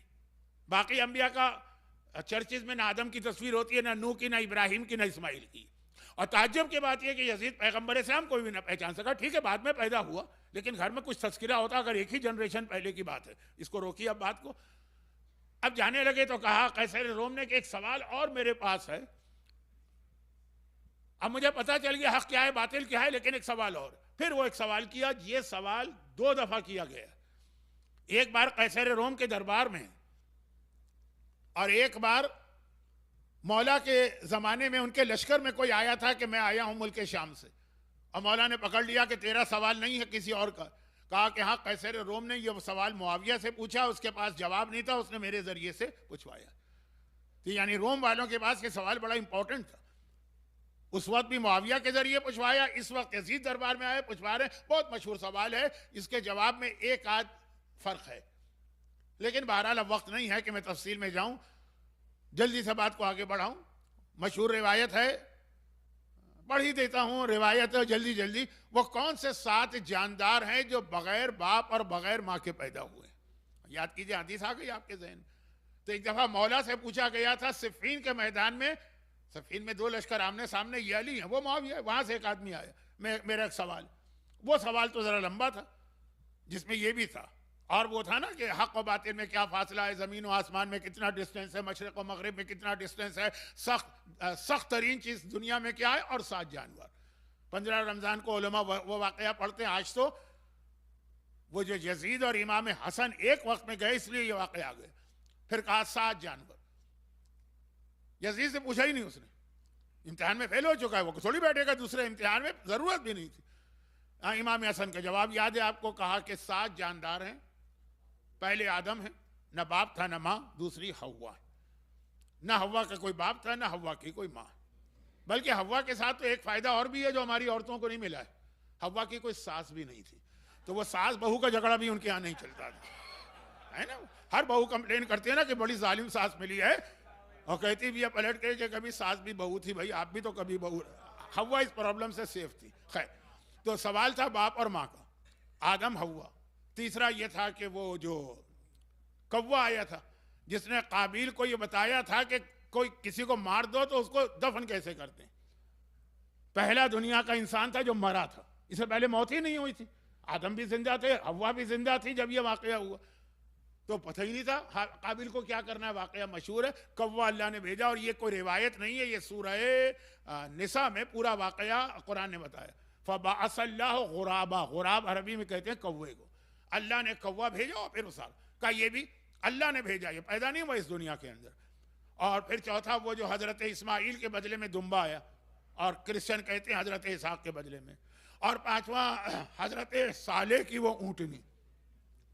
2 ही तो अंबिया हैं जिनके रोजे आप वादी सलाम में जाके जियारत करते हैं, एक हजरत हूद, एक हजरत साले। हजरत साले की ऊँटनी जो पहाड़ से निकली थी, न बाप था न माँ था, पहाड़ से निकली। और छठा हजरत मूसा का वो अजदहा जो एक लाठी से बना था, न बाप था न माँ। और 7वां हजरत ईसा ने वो जो चमगादड़ बनाई थी, इन्नी अखलक़ मिन तीन कहयत तैर, ये सूरह माइदा की आयत, कि मैं मिट्टी से एक जानवर बना रहा हूं, परिंदा उड़ने वाला। कैसर रोम ने कहा कि आपने बिल्कुल ठीक कहा, यही हमारे पास लिखा हुआ। तो ये हसन मुश्तबा का इल्म इतना ज्यादा हमारे सामने पेश किया गया कि हत्ता कैसर रोम के दरबार में भी वो इम्तिहान लिया गया। और उसके बाद खुद कैसर रोम ने खड़े होकर खुदा हाफिज कहा, और कहा कि मुझे पता चल गया कि आप मुसलमानों में हक पे कौन। अच्छा, बाज़ वाक़यात क्रिश्चियन बादशाहों के हैं कि वो खुद भी पहचान गए और उन्होंने इस्लाम कबूल भी कर लिया, लेकिन हुकूमत को कोई अपने हाथ से नहीं छोड़ना चाहता है, जाहिर नहीं किया। जिसमें एक नाम हबशा के बादशाह नज्जाशी का है, जिसकी नमाज जनाजा रसूल ने पढ़ाई। मुसलमान होगा तभी तो पढ़ाई थी। और वाक़यात अब वापस आ जाइए कि रसूल की और इमाम हसन की मुशाबियत को मैं आगे बढ़ा रहा हूँ। एक आखिरी चीज़ रह गई है, लेकिन 8वें इमाम की वजह से मैं यहाँ पे ज़रा सा रुक के पहले 8वें इमाम के एक वाक़े को बयान करता हूँ। दूसरा वाक़या जनाब मारिया वाला रह जाएगा, वक्त नहीं। वो पहले से मुझे अंदाज़ा था कि मैं बेतुकी बातें बहुत करता हूँ, इधर से उधर उधर से उधर चला जाता हूँ, वापस ज़रूर आता हूँ अपने मौजू पर, लेकिन आप वापस नहीं आ पाते, आपका दिमाग घूम रहा होता है। तो 2 वाक़यात मुझे पढ़ना थे। एक इमाम रज़ा के फ़ज़ाइल में मशहूर वाक़या, लेकिन रसूल खुदा वाला। एक इमाम रज़ा के मसाइब में, वो इतना मशहूर नहीं, लेकिन वो भी रसूल खुदा वाला। फजाइल का वाक़या तो बहुत मशहूर है, तो जल्दी से पढ़ा जा सकता है। मोहम्मद इब्ने ईसा इब्ने हबीब, और यह वाक़या वो है जिसे बरादरान अहले सुन्नत ने ज़्यादा नुमाया तरीक़े से लिखा। मोहम्मद इब्ने ईसा इब्ने हबीब एक शहर में रहता है। ये शहर है, अगर आप मदीने से नेशापुर आए तो रास्ते में पड़ता है। अब वो एक रात को सोया, ख्वाब में उसने देखा रसूल खुदा आ गए। आए नहीं, शहर की एक मस्जिद थी। अच्छा, पुराने ज़माने में होटल्स, मुसाफिर खाने वगैरह नहीं होते, वहाँ मस्जिदों ही के अंदर लोग काफिले रुकते थे, वहीं आके उतरते थे, वहीं पे लोग नमाज पढ़ते थे, वहीं पे लोग रात को स्टे करते थे, 2-4 कमरे बने होते थे। ये मस्जिदों का एक काम ये भी था पुराने ज़माने में। तो देखा कि वो जो शहर की मस्जिद है जहाँ पे काफिले आके रुका करते हैं, क्योंकि ये रास्ता है मामून के कैपिटल का, तो कैपिटल में तो लोग जाते हैं, वहाँ बिजनेस भी ज़्यादा होते हैं, तमाम सामान तिजारत और बाकी फजूल बातें छोड़ दूँ। तो गर्ज ये कि वही मस्जिद उसको नज़र आ गई, अपने शहर की मेन मस्जिद। वो अंदर दाखिल हुआ, ख्वाब में देखा रसूल खुदा बैठे और उनके सामने अहले बैत का सबसे पसंदीदा खाना है खजूर है। अरबों में खजूर खुद एक प्रॉपर फूड है। खाली आप रोटी और खजूर किसी को दे दे, खाना हो गया, लंच डिनर कुछ नहीं चाहिए, यही है। जैसे पाकिस्तान के कुछ इलाकों में आम और रोटी एक खाना होता है, नहीं, हाँ, आम और रोटी, 3-4 आम दे दीजिए, 2 रोटियां दे दीजिए, अब उसका पेट भर गया, उसको लंच नहीं चाहिए। हमारे यहाँ तो और लाओ और लाओ, ये भी लाओ वो भी लाओ, मीठा भी हो, फीका भी हो, और वो चटनी भी हो, सास भी हो, और मायोनस भी हो, और सूप भी हो। खैर, तो खुलासा ये पैगंबर की एक हदीस है। देखिए, ये छोटी छोटी हदीसें हम कितना इग्नोर करते रहे हैं, आज पूरी मेडिकल साइंस की बुनियाद बन जाती। पैगंबर की हदीस है कि बहुत से लोग अपनी कब्र अपने दांतों से खो देते हैं, यानी उनकी मौत का सबब उनके ग़िज़ा होती है, खाना होता है। अब देखिए इसमें कितने राज छुपे हुए हैं आज की मेडिकल साइंस के, इतनी सी हदीस, इतनी सी। खैर, तो वापस हम आ जाते हैं कि खजूरें, ये रावी पैगंबर के सामने पहुंचा, कहा या रसूल अल्लाह कुछ तोहफा दे दीजिए, कोई आपकी तरफ से हमें हदिया मिल जाए, कोई बरकत मिल जाए। पैगंबर ने खजूरें उससे, बहुत मशहूर वाक़या है, थाल से उठा के उसको दी, उसने अपने हाथ में ली और गिना, 18 थी और आंख खुल गई। इतना याद था, 18, और आंख खुल गई। अब इसने गैस किया, ये 18 का मतलब है या तो मैं 18 वीक के बाद मरने वाला हूं, या 18 मंथ के बाद, या 18 साल के बाद। सिर्फ 18 का लफ्ज आया, हो सकता है 18 डेज हो। खत्म बात। ख्वाब देखा, खजूरें मिली, एक अच्छा ख्वाब हुआ ना कि रसूल ने कुछ दिया। दिन गुजर गए, 20 दिन गुजरे, यानी तकरीबन 3 वीक। शहर में गुल हुआ, शोर हुआ कि वो खलीफा का काफिला आ रहा है और वो वली अहद को मदीने से लेके आ रहे हैं हमारे 8वें में। अब ये वाकया है, ये कोई ख्वाब नहीं।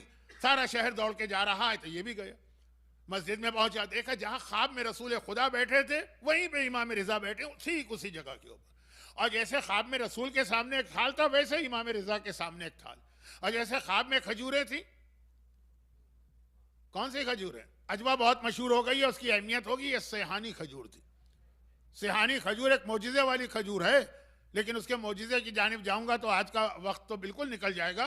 सेहानी खजूर, जो सऊदी अरब ने सारे दरख्त सेहानी खजूरों के कटवा के जला दिए थे, यानी पैगंबर ने अपने हाथ से नहीं बोए थे, वो मोजिज़ा नहीं है, लोगों, आम लोगों के थे। जैसे मक्के के अंदर, सऊदी अरब में अजवा भी है और बरनी भी है और समरी भी है, 3-4 किस्म की खजूरें, एक ये भी थी। मगर इसका मोजिज़ा था, जिसकी वजह से मोमिनीन जाके ये खजूर खास खरीद के लाते थे। पहले रोका, मगर कहाँ रुकते हैं, कोई ना कोई रास्ता होता है, चुनाचे फिर सारे दरख्त कटवा दी। लेकिन वाकई में लफ्ज़ सेहानी आया। पाकिस्तान में आजकल सऊदी अरब की खजूर के नाम से सुन्नत रसूल अजवा खजूर कही जाती है। उसकी अहमियत है, जो रोज़ाना अजवे के 7 दाने खाएगा, ना ला सखरुन वला सम्मुन, ना उस पर जादू असर करेगा, ना उस पर जहर असर करेगा। ये 8वें इमाम ही की हदीस है तिब्बे मासूमीन में, उसकी अहमियत है। लेकिन ये वाक़या सेहानी का है।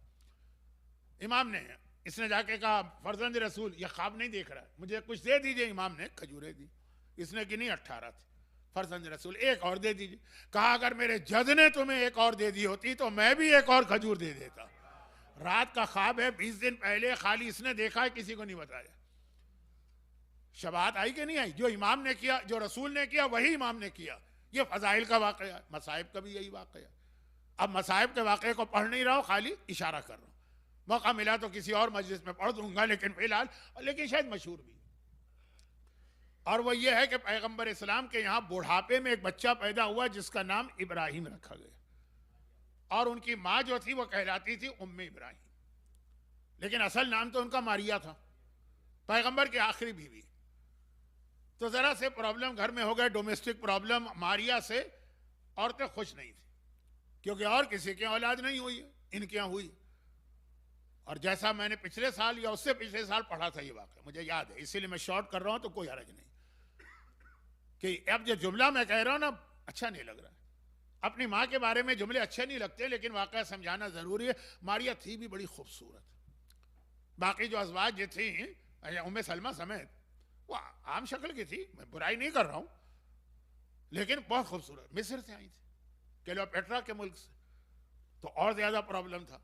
तो जनाब मारिया के यहाँ जब पैगंबर का बेटा पैदा हुआ तो इल्जाम लगा दिया गया कि रसूल का बेटा ही नहीं। और मारिया ने रसूल की मोहब्बत खींचने के लिए पता नहीं किससे, नऊज़ बिल्लाह, ये ज़ौजा रसूल की बात कर रहा हूं, पता नहीं किससे गुनाह करके एक बच्चा पैदा करवा के रसूल के हवाले कर दिया। और फिर तौहीन रिसालत शुरू हो गई। इसके बाद वो मैं जुमले भी नहीं बयान कर सकता, मुझ में हिम्मत नहीं है, लेकिन खुलासा ये कि पैगंबर इस्लाम के यहाँ बेटा पैदा हुआ, वो जिसको पैगंबर ने आका हुसैन पे कुर्बान कर दिया। और रिवायत तो याद है ना कि पैगंबर मस्जिद में बैठे, गोद में एक तरफ हुसैन एक तरफ इब्राहिम, पैगंबर के अपने बेटे। और जिब्राइल आए कि अल्लाह एक बेटे की कुर्बानी चाहता है, किसको आप पसंद करेंगे कि चला जाए? कहा इब्राहिम। हुसैन के बारे में बात ही नहीं करना, इब्राहिम को ले जाओ। इब्राहिम की मौत गवारा है, हुसैन की मौत कबूल नहीं। और इसी रसूल ने मैदान करबला में हुसैन को जिस तरह तड़पते देखा। खैर, 8वें इमाम पे भी सेम इल्जाम लगा, बहुत प्रॉपर्टी थी 8वें इमाम के पास, बहुत प्रॉपर्टी थी, हर मासूम के पास थी। वो 8वें इमाम तक पहुंची तो और बढ़ गई।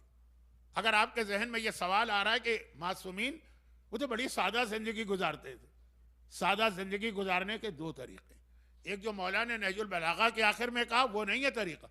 मौला ने कहा कुछ लोग बहुत नेक मुत्तकी परहेजगार बन जाते हैं अपनी मजबूरियों की वजह से, उनके पास गुनाह करने के रिसोर्सेज ही नहीं है, मुत्तकी बन गए।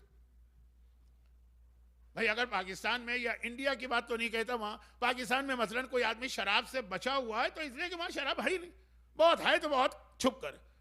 कमाल यहां पे होगा कि हर तरफ शराब है, कोक कम होगी शराब ज्यादा होगी, और फिर बच जाए। एक अंधा आदमी कहे कि मैंने आज तक किसी नामहरम को नहीं देखा, क्रेडिट नहीं जाता, तुम देख ही नहीं सकते, तुम्हारा इम्तिहान तो है, तुमको मैंने आज तक गाना भी नहीं सुना, वो बैलेंस कर देते हैं। एक गुनाह हमने नहीं किया, एक गुनाह अल्लाह माफ कर देगा, चुना मामला बराबर हो गया, है ना। तो अब मौला कहते कुछ लोगों के पास गुनाह करने की ताकत ही नहीं है, इसलिए वो बहुत नेक मुत्तकी और सबके बारे में नहीं कहा। भाई हम और आप रमजान का रोजा रखते हैं, हर चीज हमारे सामने खाने पीने की, फिर क्यों नहीं खाते? कोई देखने वाला भी नहीं। हो सकता है बचपने में कुछ बच्चे जाके बाथरूम में पानी पी लेते हों जिनके घरों में रोजे का माहौल है, बचपना, लेकिन हर चीज है ना। तो सब नहीं ऐसे हैं कि जिनके सामने गुनाह रखा है और वो ठुकरा देते हैं। ये है 14 अगस्त पाकिस्तान इंडिपेंडेंस डे और 15 अगस्त इंडियन इंडिपेंडेंस डे का पैगाम। लेकिन ये छोटा सा एक जुमला है, ये आएगा आगे आखिरी तकरीर में। तो फिलहाल आ जाइए कि अब यहां पे यह है कि मजबूरी, अहले बैत सादा जिंदगी मजबूरी में नहीं गुजारते हैं कि कुछ है ही नहीं, तो इसलिए उन्होंने वो सूखी रोटियां खा ली, और कुछ है ही नहीं इसलिए उन्होंने पुराने कपड़े पहन ली। नहीं, अहले बैत का यही इम्तिहान है, सब कुछ है। अकीदे वाली ताकत की बात नहीं कर रहा, दुनियावी एतबार से भी, यानी जुमला में कहते हैं तो गलत ना समझिए, सोने और चांदी में खेलते हैं लेकिन अपने आप पे कम खर्च करते हैं। बिल्कुल नहीं खर्च करें, इसको भी रोका गया है, कहा यह भी रियाकारी की एक किस्म है। अल्लाह ने तुम्हें दिया है, तुम फटे हुए कपड़े पहनो, ये रियाकारी। अल्लाह ने तुम्हें दिया है, तुम टूटी हुई गाड़ी में जा रहे हो। खैर वो तो नहीं जाते सभी लोग, अच्छी से अच्छी लेकिन मैं आपकी बात ही नहीं कर रहा हूं, मैं तो कह रहा हूं मेरी आवाज पता नहीं कहां जा रही। कुछ लोगों को बहुत मजा आता है अपने आप को बहुत ही गरीब जाहिर करने का, हिंदुओं में मैंने बहुत देखा। खैर मैंने हिंदू भी बहुत नहीं देखे, जितने देखे बहुत ही सादा, लेकिन बाज़ औक़ात ये सादगी कंजूसी से मिल जाती।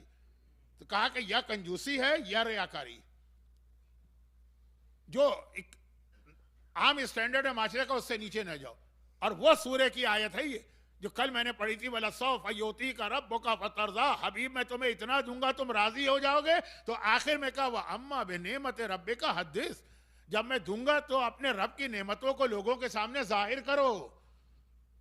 तो ये भी एक इस्लाम का बहुत ऊंची छलांग में मत लगाओ और बिल्कुल गुर्बत में भी ना गुजारो अगर तुम्हारे हालात ठीक। हाँ, बस एक बात का ख्याल रखो, जो मैंने कहा ऊंची छलांग ना लगाओ कि किसी गरीब का मजाक ना उड़ाओ, उसकी तौहीन ना करो। पैगंबर इस्लाम मना किया कि अगर अल्लाह ने तुम्हें हैसियत दी है, तुम्हारे बच्चों की ख्वाहिश है कोई अच्छा फल खाने की, और बराबर के घर में इतनी गुर्बत है कि उसको खजूर भी नहीं मिलती है जो मदीने में सड़कों पे पड़ी रहती है, तो तुम फल खाओ, अल्लाह ने दिया, छिलके बाहर ना फेंकना, कहीं उसकी निगाह ना पड़ जाए उसके पड़ोसी के बच्चे की और उसके दिल में यह ख्याल पैदा हो कि मैं इससे महरूम है, मेरा बाप ये नहीं कर सका। वो सारे पैगामात हैं, इधर से उधर जाऊंगा तो असल वाकया रह जाएगा। तो बहुत दौलत है। और क्यों थी, इसका स्टार्ट कहां से हुआ? जनाब खदीजा से। मगर फिर इसमें ऐड हो गया मुखैरिक, एक यहूदी, उसने जो पैगंबर को जो गिफ्ट किया, मैंने पिछले दफा कभी पढ़ा होगा, पता नहीं कहाँ क्या पढ़ता हूं मैं, मेरी समझ में नहीं आता है, तो मैंने कहा था कि उसको अपने जमाने का वॉरेन बफेट समझ लें या अमेज़न का जो मालिक है उसका नाम ही मुझे याद नहीं होता, वो समझ लें, वो था और सारी दौलत रसूल खुदा को दे के गया था। तो ये और फिर ये बढ़ती रही। पैगंबर का तो मोजिज़ा यही है, खदीजा ताहिरा की जितनी तिजारत का था, पैगंबर ने हाथ डाला कई गुना बढ़ गई, तो बहुत प्रॉपर्टी। लेकिन 45 की एज हो गई है 8वें इमाम की, 45 मिनट भी हो गए हैं मजलिस को, तो बस मैं अख्तिताम पे जा रहा हूँ। 45 की एज हो गई, औलाद नहीं, औलाद नहीं। अहले बैत के घराने में भी इस एज तक औलाद ना हो बहुत मुश्किल बात है। इन्ना अतैना कल कौसर, यहाँ तो कसरत औलाद का अल्लाह की तरफ से पैगाम। और आम आदमी के यहाँ भी अगर ना हो औलाद तो बहुत मायूस हो जाता है। लेकिन हमारा मोमिन मायूस नहीं होगा। नहीं है औलाद, करबला जाओ, इमाम हुसैन की जरी पकड़ के मांगो, मिल जाएगा। टाइम लग सकता है लेकिन मिलेगा। कितने ऐसे वाकयात हैं। लेकिन मैं कह रहा हूँ कि 45 एक नॉर्मल एतबार से, खास तौर पर पुराने जमाने में और खास तौर पर खानदान अहले बैत में, तो खैर अब अल्लाह की मसलहतें होती हैं, नहीं है औलाद। अब क्या हुआ? अब यह हुआ कि प्रॉपर्टी बहुत है। अगर किसी आदमी की औलाद न हो तो उसकी प्रॉपर्टी किसको जाएगी? वालिदैन भी ना हो तो वालिदैन तो बताने की जरूरत है, तो भाई बहनों को। बीवी का इससे ताल्लुक नहीं, बीवी को तो 1/8 शेयर मिलेगा, औलाद हो कि औलाद ना हो वो एक अलग मसला है कि कभी 1/4 हो जाता है, लेकिन इससे ज्यादा नहीं है, मैक्सिमम है भाई बहन। अब भाई बहनों के दिल में एक लालच पैदा हुई कि अगर इसी तरह 2-4 साल और गुजर गए, उस वक्त मासूमीन की एवरेज एज 50 चल रही थी, उसके बाद शहीद कर दिया जाता था। तो अब 2-4-5 साल लग रहे हैं, फिर ये सारी प्रॉपर्टी हमको मिलेगी। लेकिन फिर हो गए नवे इमाम इस तशरीफ ले आए इस दुनिया में। अब ये नवे इमाम का आना जो है ना, वो सबको महरूम कर गए। और खानदान माशाल्लाह, 7वें इमाम की 37 औलादें हैं, 37। एक रिवायत पढ़ी मैंने, दूसरी है 63। अब ये इनको मिल रहा है, बहुत बहुत करीब नजर आ रही है इतनी दौलत, और ऐन वक्त के अंदर ये दौलत हाथ से निकल गई। वही कैफियत हुई जो मेरी होती थी जब मैं बचपने में खेल खेलता था। अभी कभी कभार बैठ जाता हूँ नवासों पोतों के साथ, मुझे सिर्फ एक खेल खेलना आता है, लूडो, और कोई खेल मेरे बस की बात नहीं। खेलना तो दूर की बात है, मैं देख भी नहीं सकता हूँ। लूडो, स्नैक एंड लैडर जिसे गालिबन कहते हैं, वो जरा बात खेल लेता हूँ, उसका मैं चैंपियन भी रहा हूँ। अच्छा, उसके अंदर जगह जगह सांप बने होते हैं। वो वहां गोट पहुंची और गए आप दोबारा या जीरो पर आ गए। सबसे खतरनाक और जिससे मेरी दुश्मनी थी वो 99 वाला सांप था। इतनी मेहनत करके चढ़ चढ़ के यहां तक पहुंचा, और ये 99 पे कम वक्त बैठा है, उसने जो गोट खाई तो जीरो पे पहुंचा। सबसे ज्यादा उस पर अफसोस होता है ना। अब यहां बिल्कुल दौलत घर पे आ गई और मालूम नवे इमाम दुनिया में आ गए, पूरा असासा हाथ से निकल गया। आसान बात नहीं, इतनी बड़ी दौलत हाथ से जाए। अगर मैं आज के जमाने से कंपेयर करूं तो कम अज कम इमाम के पास उस वक्त के एतबार से 10,000 तो डेयरी क्वीन थे, और 25,000 मसलन मकानात थे, और 30,000 प्रॉपर्टी वो जायदाद जमीनें थी, और सब हाथ से जा रही है। अब क्या करेंगे? अब 7वें इमाम की औलाद में कुछ नेक भी थे, मासूम कौमें मसलन और भी हैं, वो तो ठीक है, जो हुक्म खुदा है उसमें क्या एतराज। यहीं से आयत का तर्जुमा मुझे आप तक पहुंचाना था। वो युसल्लिमु तस्लीम, जो अल्लाह ने कह दिया आंखें बंद करके मानो, ला यजिदु फी अनफुसिहिम हरजन, दिल में ख्याल भी ना आए कि क्या हो गया। ये आयत यहां मिल रही थी आके, लेकिन अब इतना भी हो गया आज के दिन तो काफ़ी है, बाकी बातें कल हैं। अब यह है कि उनमें से कई लोगों से मतलब कौन है? इमाम के बेटे, माएँ अलग अलग। अच्छा, मासूमा कौम और 8वें इमाम की माँ एक है, नजमा खातून। बाकी जैसे रसूल खुदा की कई शादियां थी, मासूमीन की भी शादियां होती। उन्होंने इल्जाम लगा दिया ये 9वां इमाम 8वें का बेटा ही नहीं। अच्छा, वहां इल्जाम लगा था जनाबे मारिया पर, यहां इल्जाम डायरेक्ट 8वें पे लगा कि बेटा नहीं है लेकिन हमारा भाई हमें पसंद नहीं करता, सौतेले भाई हैं हम लोग, भाई बहन, इसलिए उन्होंने हम जायदाद से हमको महरूम करने के लिए पता नहीं कहां से कोई बच्चा उठा के लिया है, मशहूर कर दिया ये मेरा बच्चा। और उन लोगों के इस आर्गुमेंट को एक दलील से कुछ ताकत भी मिल गई। वो क्या? 8वें इमाम की स्किन का कलर बाकी तमाम मासूमीन से अलग था। इससे ज्यादा 9वें इमाम, इससे ज्यादा कहना मुनासिब नहीं। का देखो, फर्क भी देख लो, कितना फर्क है दोनों की स्किन कलर में। और मसला इतना बढ़ा कि 8वें इमाम को प्रूफ करना पड़ा कि ये मेरा अपना बेटा। बाहर के लोग होते तो कोई बात नहीं थी, तवज्जो भी नहीं देते, कुत्ते का काम है भौंकना, हमारा काम है इग्नोर करके बढ़ जाना। लेकिन जब खुद घर के अंदर प्रॉब्लम आ गया, भाई बहनों में, अल्लाह बचाए खानदान के प्रॉब्लम से, मैंने सगे भाइयों में जेलेसी को आते देखा। जिसको अपने आप को कुर्बान कर देना चाहिए दूसरे भाई पर, अगर जरा सी वो कोई तरक्की कर रहा है, कामयाबी कर रहा है, ऐसी जेलेसी देखी है मैंने। ये मेरा एक मौजू है, लेकिन कल की मजलिस में या परसों, अब मैं हार्ड एंड फास्ट कल का वादा नहीं करता, कल या परसों, लेकिन जो असल मौजू है उसके अंदर आएगा ये वाकया। लेकिन बहरहाल खुलासा ये कि खानदान के अंदर जब प्रॉब्लम हो जाए उसको छुपाया जाता है, कोशिश की जाती है कि खत्म किया जाए।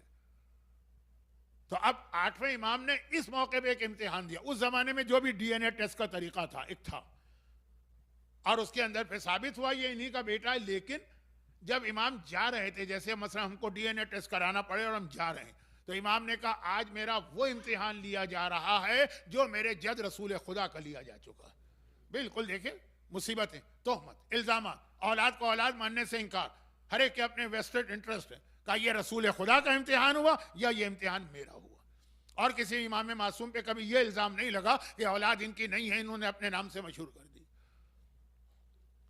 तो वहां कल मैंने आका हसन के कुछ वाकयात और रसूल खुदा के वाकयात बयान किए थे। आज मैंने रसूल खुदा और इमाम रजा के 2 वाकयात पढ़े। एक फजाइल का, 18 खजूरें यहां मिली तो 18 वहां मिली, और एक मसाइब का कि वो इम्तिहान रसूल का हुआ तो ये इम्तिहान 8वें इमाम का हुआ। क्योंकि सब एक ही नूर के टुकड़े हैं, वाकयात वापिस आते हैं, एक ही जैसे वाकयात। आखिरी एक पॉइंट रह गया कि रसूल खुदा पे एक बहुत बड़ा दूसरा इम्तिहान भी हुआ था मक्के में, जब कुरैश ने कहा था कि आप इस्लाम की दावत बंद कर दें, अगर आपको हुकूमत चाहिए इसलिए आपने कहा तो हम आपको बादशाह बनाते, कोई औरत चाहिए आपको तो हम जिस औरत पे इशारा करेंगे आप उसकी शादी करा दें, दौलत चाहिए तो हमारे सारे खजाने आपके लिए। और ये अल्लाह का रसूल, और ये ऑफर भी डायरेक्ट नहीं की, पता है कि बदतमीजी वाली ऑफर है, थ्रू अबू तालिब की थी। हजरत अबू तालिब को भी पता है कि कैसे नॉनसेंस ऑफर है, लेकिन जब पैगाम कोई देता है तो आप आगे पहुंचाते हैं। और जब आके पहुंचाया तो पैगंबर का जवाब तो मशहूर जवाब, चचा अगर ये मेरे एक हाथ पे सूरज ला के रख दें और एक हाथ पे चांद ला के रख दें तब भी मैं पैगाम हक की तबलीग से नहीं रुकूंगा। बहुत अजीम जुमला है यह, रसूल ही ऐसा अजीम जुमला कह सकते हैं कि तो औरत की बात कर रहे हैं, दौलत की बात कर रहे हैं, इख्तिदार की बात कर रहे हैं। अगर सूरज और चांद मेरे हाथों पे आ जाए, अल्लाह को जुमला बहुत पसंद आ गया। जब किसी नबी का जुमला अल्लाह को पसंद आता है उसको कुरान की आयत बना देता है अक्सर। तो ये आयत नहीं बनाई, कुरान की आयत नहीं बनाई, कायनात की आयत बनाई। हबीब तुमने ये कहा कि सूरज पे एक हाथ पे सूरज एक हाथ पे चांद, हम तुम्हारा जुमला पूरा करेंगे। चांद है तुम इशारा करोगे 2 टुकड़े हो जाएगा, सूरज है डूब रहा होगा तुम इशारा करोगे वापस आ जाएगा। यह है इख्तिदार और इख्तियार के सूरज और चांद जो पैगंबर ने मुहावरतन कहा। अल्लाह ने कहा मेरा हबीब जो कहेगा वो मुहावरतन नहीं है, वो सादिक है, जो कहेगा मैं उसको सच्चा करके दिखाऊंगा। सूरज और चांद का मौजूदा पैगंबर का है, मौला के लिए सूरज पलटा है, पलटाने वाले रसूल थे। लेकिन ये कितना बड़ा इम्तिहान था पैगंबर का, बस मेरी बात खत्म हो गई, घंटा होने में 1 घंटा हो गया। खैर, तो खुलासा ये कि यही इम्तिहान ऐसा ही इमाम हसन का भी हुआ था। अब वो बयान नहीं करूंगा आज, वो कल आ सकता है, लेकिन रसूल का इम्तिहान। अच्छा, यहां पे देखिए क्या ये इम्तिहान है क्या। देखिए, एक तो दौलत की पेशकश की जा रही, वो अपनी जगह, एक है इख्तिदार। या रसूल अल्लाह, ये तो बहुत आसान कर दिया इन अरबों ने मामला। आपको बादशाह बना रहे, बन जाइए बादशाह। बादशाह बनने के बाद फिर आप जबरदस्ती इनसे इस्लाम कबूल करवा सकते हैं। फिर ये क्या करेंगे जब आप बादशाह बन चुके? बादशाह नाम का नहीं होता था, पूरा इख्तियार, पूरी ताकत उसके साथ होती। भाई मान लीजिए इनकी बात, बाद में खुद ही पछताएंगे। और आपके पास जब ताकत आ जाएगी, अभी तो आप बज़ाहिर यतीम हैं, अकेले हैं, पत्थर भी मारे जा रहे हैं, कूड़ा भी, फिर तो आपके पास ताकत है, ताकत से इस्लाम फैलाइए। कोई कह दे कि नहीं ऐसा नहीं होता, जब वादे होते हैं ना तो लोग मनवाते भी हैं। कोई नहीं मनवाता। कितने वादे करके हुकूमत में आते हैं मुख्तलिफ लोग, पार्टियां कितने वादे पूरा करती। पुराने जमाने में भी यही था। कितनी मिसालें हमारे सामने। खुद ये मुआविया ने इमाम हसन से सुलहनामे पे दस्तखत करके सारे वादे माने थे ना, लिखकर, डॉक्यूमेंट्री, जबानी नहीं, लिख के। एक वादा भी पूरा किया जब उसके हाथ में पूरा इख्तियार आ गया। एक बात भी नहीं थी, पूरा आप जाके देखिए वो सुलहनामा, जिसकी एक शर्त तो बहुत ज्यादा उसके लिए मुसीबत बनी कि मुआविया के बाद हुकूमत वापस हसन के खानदान में आएगी। हसन ना रहे तो हुसैन को मिलेगी, और वो यजीद को बनाना चाहता है हुक्मरान, उसने बना लिया। लेकिन मेरे कहने का मकसद ये कि मान लिया उसने, वही इम्तिहान हो रहा है इमाम हसन का भी। सुलहनामे में दस्तखत किया, सामने वाले मुआविया ने एक शर्त भी नहीं मानी, हर शर्त की मुखालिफत की, क्योंकि इख्तिदार आ गया, फौज आ गई, खजाना आ गया, कौन मानता है। तो रसूल खुदा भी कह सकते थे कि हाँ मुझे बना दो हुक्मरान, मेरा काम तो आसान हो गया। नहीं, कहा कि अगर इख्तिदार में आने के बाद मैं इस्लाम फैलाऊंगा अपनी ताकत से, तो वादा खिलाफी होगी। जो झूठ बोले या वादा खिलाफी करे वो सब कुछ हो सकता है, अल्लाह का नुमाइंदा नहीं हो सकता। झूठ के जरिए से इख्तिदार लेके इस्लाम नहीं फैलाना। इसीलिए अरबों ने भी कहा ये सादिक हैं, कभी कोई ऐसी बात नहीं सुनी। ये इम्तिहान है बहुत बड़ा। हमारे यहाँ तो लोग कितने कमिटमेंट करते हैं, तोड़ते हैं, कितने बिजनेस ट्रांजैक्शन है, तोड़ते हैं, कर्जा लिया है वापस नहीं करते। सैकड़ों मिसालें हैं जिसको देने की जरूरत नहीं। क्यों जरूरत नहीं? कि मेरे सामने शरीफ मजमा बैठा है। मेरा प्रॉब्लम ये,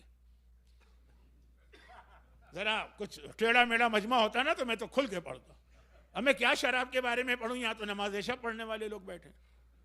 अब मैं क्या रिस्क हराम के बारे में बात करूं, ये वो लोग बैठे जिन पे खुमुस वाजिब भी नहीं आ गए सीसानी के फतवे से मौजूदा दे रहे हैं ये लोग, हम देंगे। तो इसलिए बहरहाल मेरी जबान कई जगहों पे रुक जाती है कि जिनको सुनाना है वो है नहीं, जिनको नहीं सुनाना वो बैठे हुए हैं, तो बेचारे इन लोगों की क्यों तौहीन की जाए।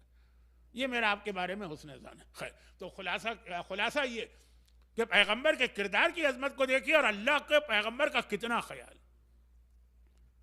मगर यह इम्तिहान इमाम हसन का भी हुआ और यह इम्तिहान 8वें इमाम का भी हुआ। इमाम हसन की बात बहुत जल्दी से मैंने बता दी, लेकिन असल बात कुछ और है, वो कल आएगी। और 8वें इमाम के बारे में भी असल बात कुछ और है, वो बहुत छोटी है। इमाम हसन के लिए 10 मिनट लगेंगे कल, और 8वें इमाम के लिए कम। बस इतना याद रखिए कि 8वें इमाम ने जब मामून का यह ऑफर पे कबूल कर लिया क्राउन प्रिंस बनूंगा, तो शर्तें लगाई थी, जिसमें एक शर्त यह थी कि मेरे सामने कोई खिलाफ दीन काम होगा मैं खामोश नहीं रहूंगा।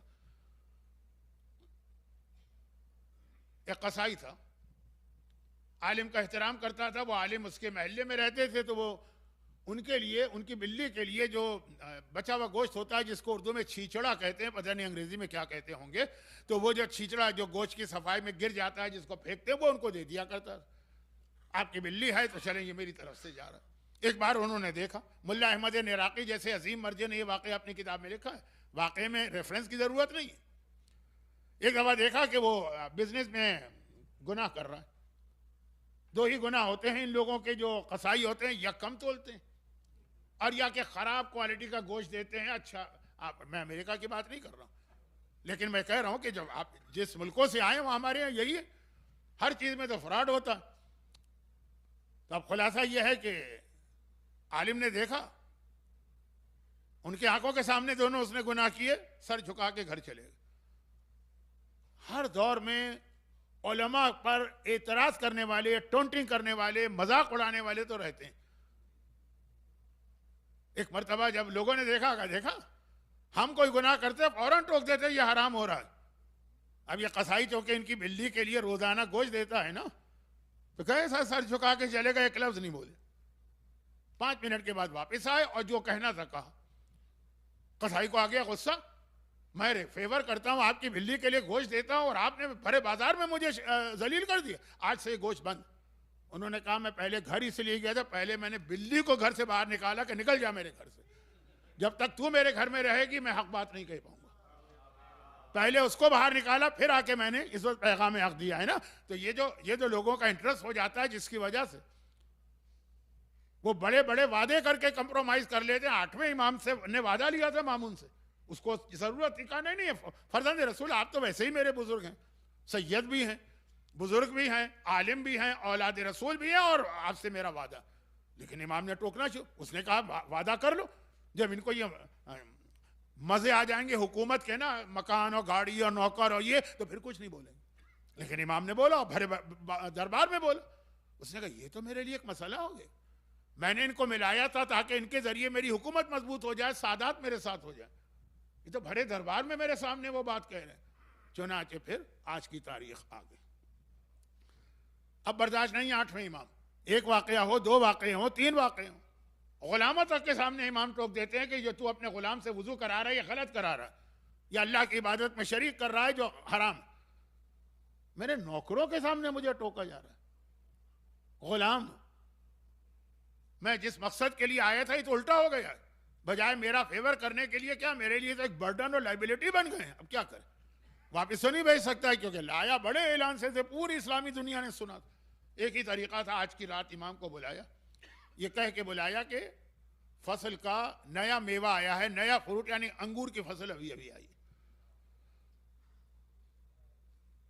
बस ये चंद जुमले मसाइब के पढ़ूंगा, आज वक्त मैंने बहुत ले लिया, लेकिन कल और परसों इंशाअल्लाह, कल शब जुमा की वजह से, परसों वीकेंड होने की वजह से कुछ ज्यादा मसाइब होंगे। आज बस चंद जुमलों पे इक्तिफा कर। और इमाम को मालूम है क्यों बुलाया जा रहा है, पैगाम भिजवाता है कि पहला अंगूर की नई फसल आई है, मैं चाहता हूं पहला जो तोहफा आपकी खिदमत में मैं पेश करूं। और इमाम जब घर से निकले अपने गुलाम से कह के गए ना, अबू सल्त हरवी से, जा तो रहा हूं, वापस जब आऊंगा मुझसे बात ना करना, तुम देखोगे कि मुझसे चला नहीं जा रहा, मैं लड़खड़ाता हुआ आऊंगा, मुझे सहारा मत देना। तुम देखोगे कि मैं कमरे में गया, दरवाजा बंद कर लिया, दरवाजा खोलने की कोशिश ना करना। और यही हुआ, वहां गए, इमाम तशरीफ ले गए, वो अंगूर दिए गए। वो सारा वाकया आप सुनते रहते हैं, पढ़ने का न वक्त है न जरूरत। बहरहाल 2 किस्म के अंगूर थे, एक में सुई के जरिए से जहर था, एक बिल्कुल ठीक थे, ठीक वाले अपने सामने रखे, जहर वाले इमाम के सामने। वो सारे वाकयात हुए, एकदम 2 दाने इमाम ने अंगूर के नोश किए, खड़े हो गए। फर्जंद रसूल, अभी तो आपने 2 ही दाने लिए हैं, ये पूरी डिश है, अब बैठिए, कुछ देर बातें होंगी, कहाँ जा रहे हैं। जवाब दिया, जहां तू मुझे भेजना चाह रहा है ना, मैं वहीं जा रहा हूं। और अबू सल कहता है ऐसा ही हुआ कि इमाम दाखिल में गए थे, बिल्कुल सुर्ख और सफेद चेहरा था, इस वक्त जहर की वजह से नीला पड़ रहा, चला नहीं जा रहा है, लड़खड़ाते हुए आ रहे हैं। कमरे में गए, दरवाजा तो बंद हुआ, ये मैंने सुना देखा, लेकिन फिर एक अजीब बात हो गई, मेरा दिल चाहा जल्दी से जाके दरवाजा खोलूं, लेकिन इमाम का ऑर्डर। मैंने देखा कि कमरे में से किसी के रोने की आवाजें आ रही, तो यहां तो कोई था ही नहीं, अब बातों की आवाज आ रही, तो खाली कमरा था, घर में ही कोई नहीं है, तो ये आवाजें कैसे आ रही हैं। दिल चाहा कि जाके दरवाजा खोलो, लेकिन मना था। थोड़ी देर के बाद दरवाजा खुद खुला, मैंने देखा मेरा 8वां इमाम कफन पहने हुए, मैयत तैयार, इस हालत में, मगर सरहाने एक बच्चा बैठा हुआ है 8 साल का, और रो रहा है और आंसू बहा रहा है, सर से अमामा उतारा हुआ है, सर पीट भी रहा है, कह रहा है हाय मैं यतीम हो गया, मेरा बाबा चला गया। मैंने घबरा के पूछा, मियां साहबजादे आप कौन है?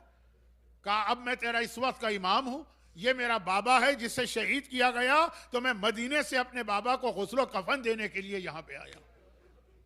ये भी अल्लाह का इम्तिहान है, कोई बेटा मदीने में हो और बाप मर्व में शहीद हो तो वो वहां से यहां आता, और कोई बेटा खेमे में हो और बाप का लाशा जलती रेती पे पड़ा हो, और वो आगे बढ़ के ना गुस्ल दे सकता है ना कफन।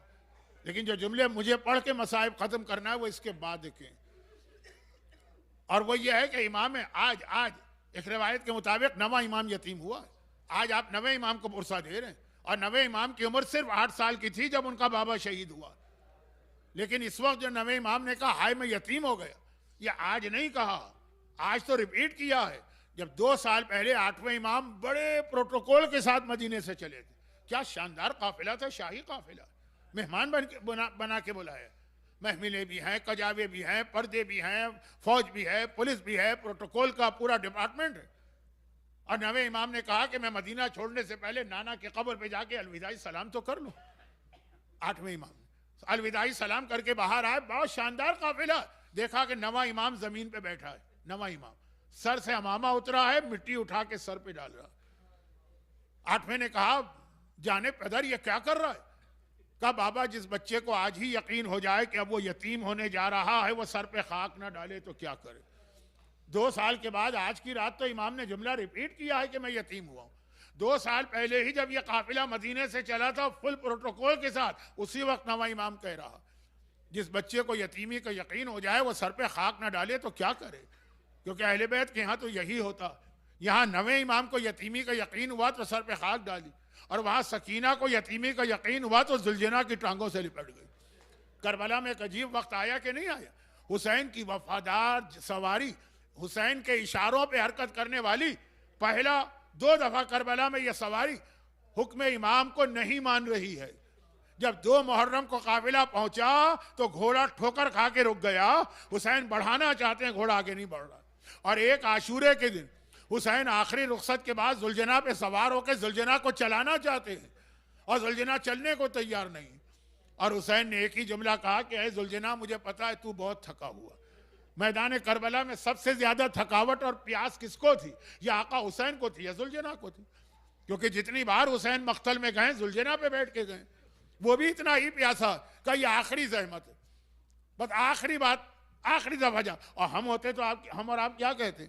ऐ जुलजना ये आखिरी जहमत भी हुसैन तुझे आधी दे रहे हैं, हमेशा ले जाता था, लेके आता था, अभी खाली ले जाना है। हुसैन वापसी में तुझे जहमत न देंगे, खाली जुलजना आएगा। मगर जुलजना क्या करे, झुक के जमीने करबला को देखा तो अजीब मंजर हुसैन ने देखा। नन्ही बच्ची जुलजना की टांगों से लिपटी हुई कह रही है ऐ जुलजना मेरे बाबा को मख्तल में न ले जा, सकीना को यतीम न कर, आज तो जो सुबह से गया है पलट के नहीं आया। जुलजना बाप की बात माने या बच्ची की बात माने, जुलजना फैसला नहीं कर पा रहा। एक बार हुसैन सवारी से उतरे, बेटी को गोद में लिया, सकीना बेटी देख तेरे होंठ कितने सूख चुके हैं, सूखी जबान भी नजर आ रही, जाने दे शायद पानी लेके आ जाऊं। सुबह से पानी मांगने वाली बच्ची तड़प के कहती है बाबा मुझे पानी नहीं चाहिए, मैं प्यासी रहूंगी। यही कहकर तो मेरा चचा अब्बास गया था, ना पानी आया ना चचा आया। 30,000 की फौज से मुकाबला करना हुसैन के लिए आसान है, मगर सकीना को कैसे राजी करें कि मुझे मख्तल में जाने दे। और उधर पूरी रात शबे आशूर आप भी जागते हैं ना, ये बच्ची भी पूरी रात जागी, पूरा दिन ये रोई है हर लाशे के ऊपर, बहुत थक गई। बाप का सीना नहीं मिला था, अब जो बाप का सीना मिला ना तो बच्ची की आंख लग गई। और इधर आंख लगी, इधर बच्ची ने दोबारा आंखें खोली, बाबा जरा गोदी से उतार तो दीजिए। हुसैन ने गोदी से उतारा, सकीना ने कहा अच्छा जाइए बाबा, खुदा हाफिज़, अब मरने के बाद मिलेंगे। हुसैन हैरान हो गए, सकीना बेटी अभी रोक रही थी और अभी भेज रही है। कहा बाबा जैसे ही आंख लगी थी ख्वाब में दादी फातिमा आ गई थी और कहा था सकीना मेरे हुसैन का रास्ता न रोक, वो वक्त आ गया जिसके लिए गर्मियों में चक्कियां पीस पीस के लाल को पाला है, जाइए बाबा दादी का हुक्म आ गया। खुदा अला वलानतुल्लाहि अला अअदाइहिम अजमईन। मजलिस लंबी हो गई है, मसाइब दुआ को मुख्तसर करता हूँ। परवरदिगारा मेरे 8वें इमाम के मसाइब पे आंसू बहाने वाले इन मोमिनीन और मोमिनात का वास्ता, सकीना की यतीमी को याद करके फरियाद करने वाले इस मोमिनीन और मोमिनात का वास्ता, हमारे नवे इमाम पर आने वाली यतीमी की इस शब का वास्ता, जितने मोमिनीन और मोमिनात आज की मजलिस में, इनको, इनके घरों को, इनके घर वालों को, इनकी औलाद को, इनके रिस्क के ज़राए को हर आफत व परेशानी से महफूज फरमा। और दुनिया भर के मजलूम मुहिब्बान अली और अज़ादारान इमाम मजलूम की मदद फरमा। खुदावंदा साहिबान हाजत, जिनकी जो जो हाजतें इस सब पे लेके, जो हाजतें अपने सीने में लेके जो हाजतें लोग बैठे हैं, सबकी हाजतें पूरी फरमा। तमाम मरहूमिन खुसूसन जो लोग आज की मजलिस में हैं और बानियान मजलिस, इनके ख़ानदान के मरहूमिन की मग़फ़िरत फरमा, बीमारों के शिफा कामिला अता फरमा। इन मज़ालिम के इंतकाम के लिए इमाम ज़माना के ज़हूर में ताजील फरमा।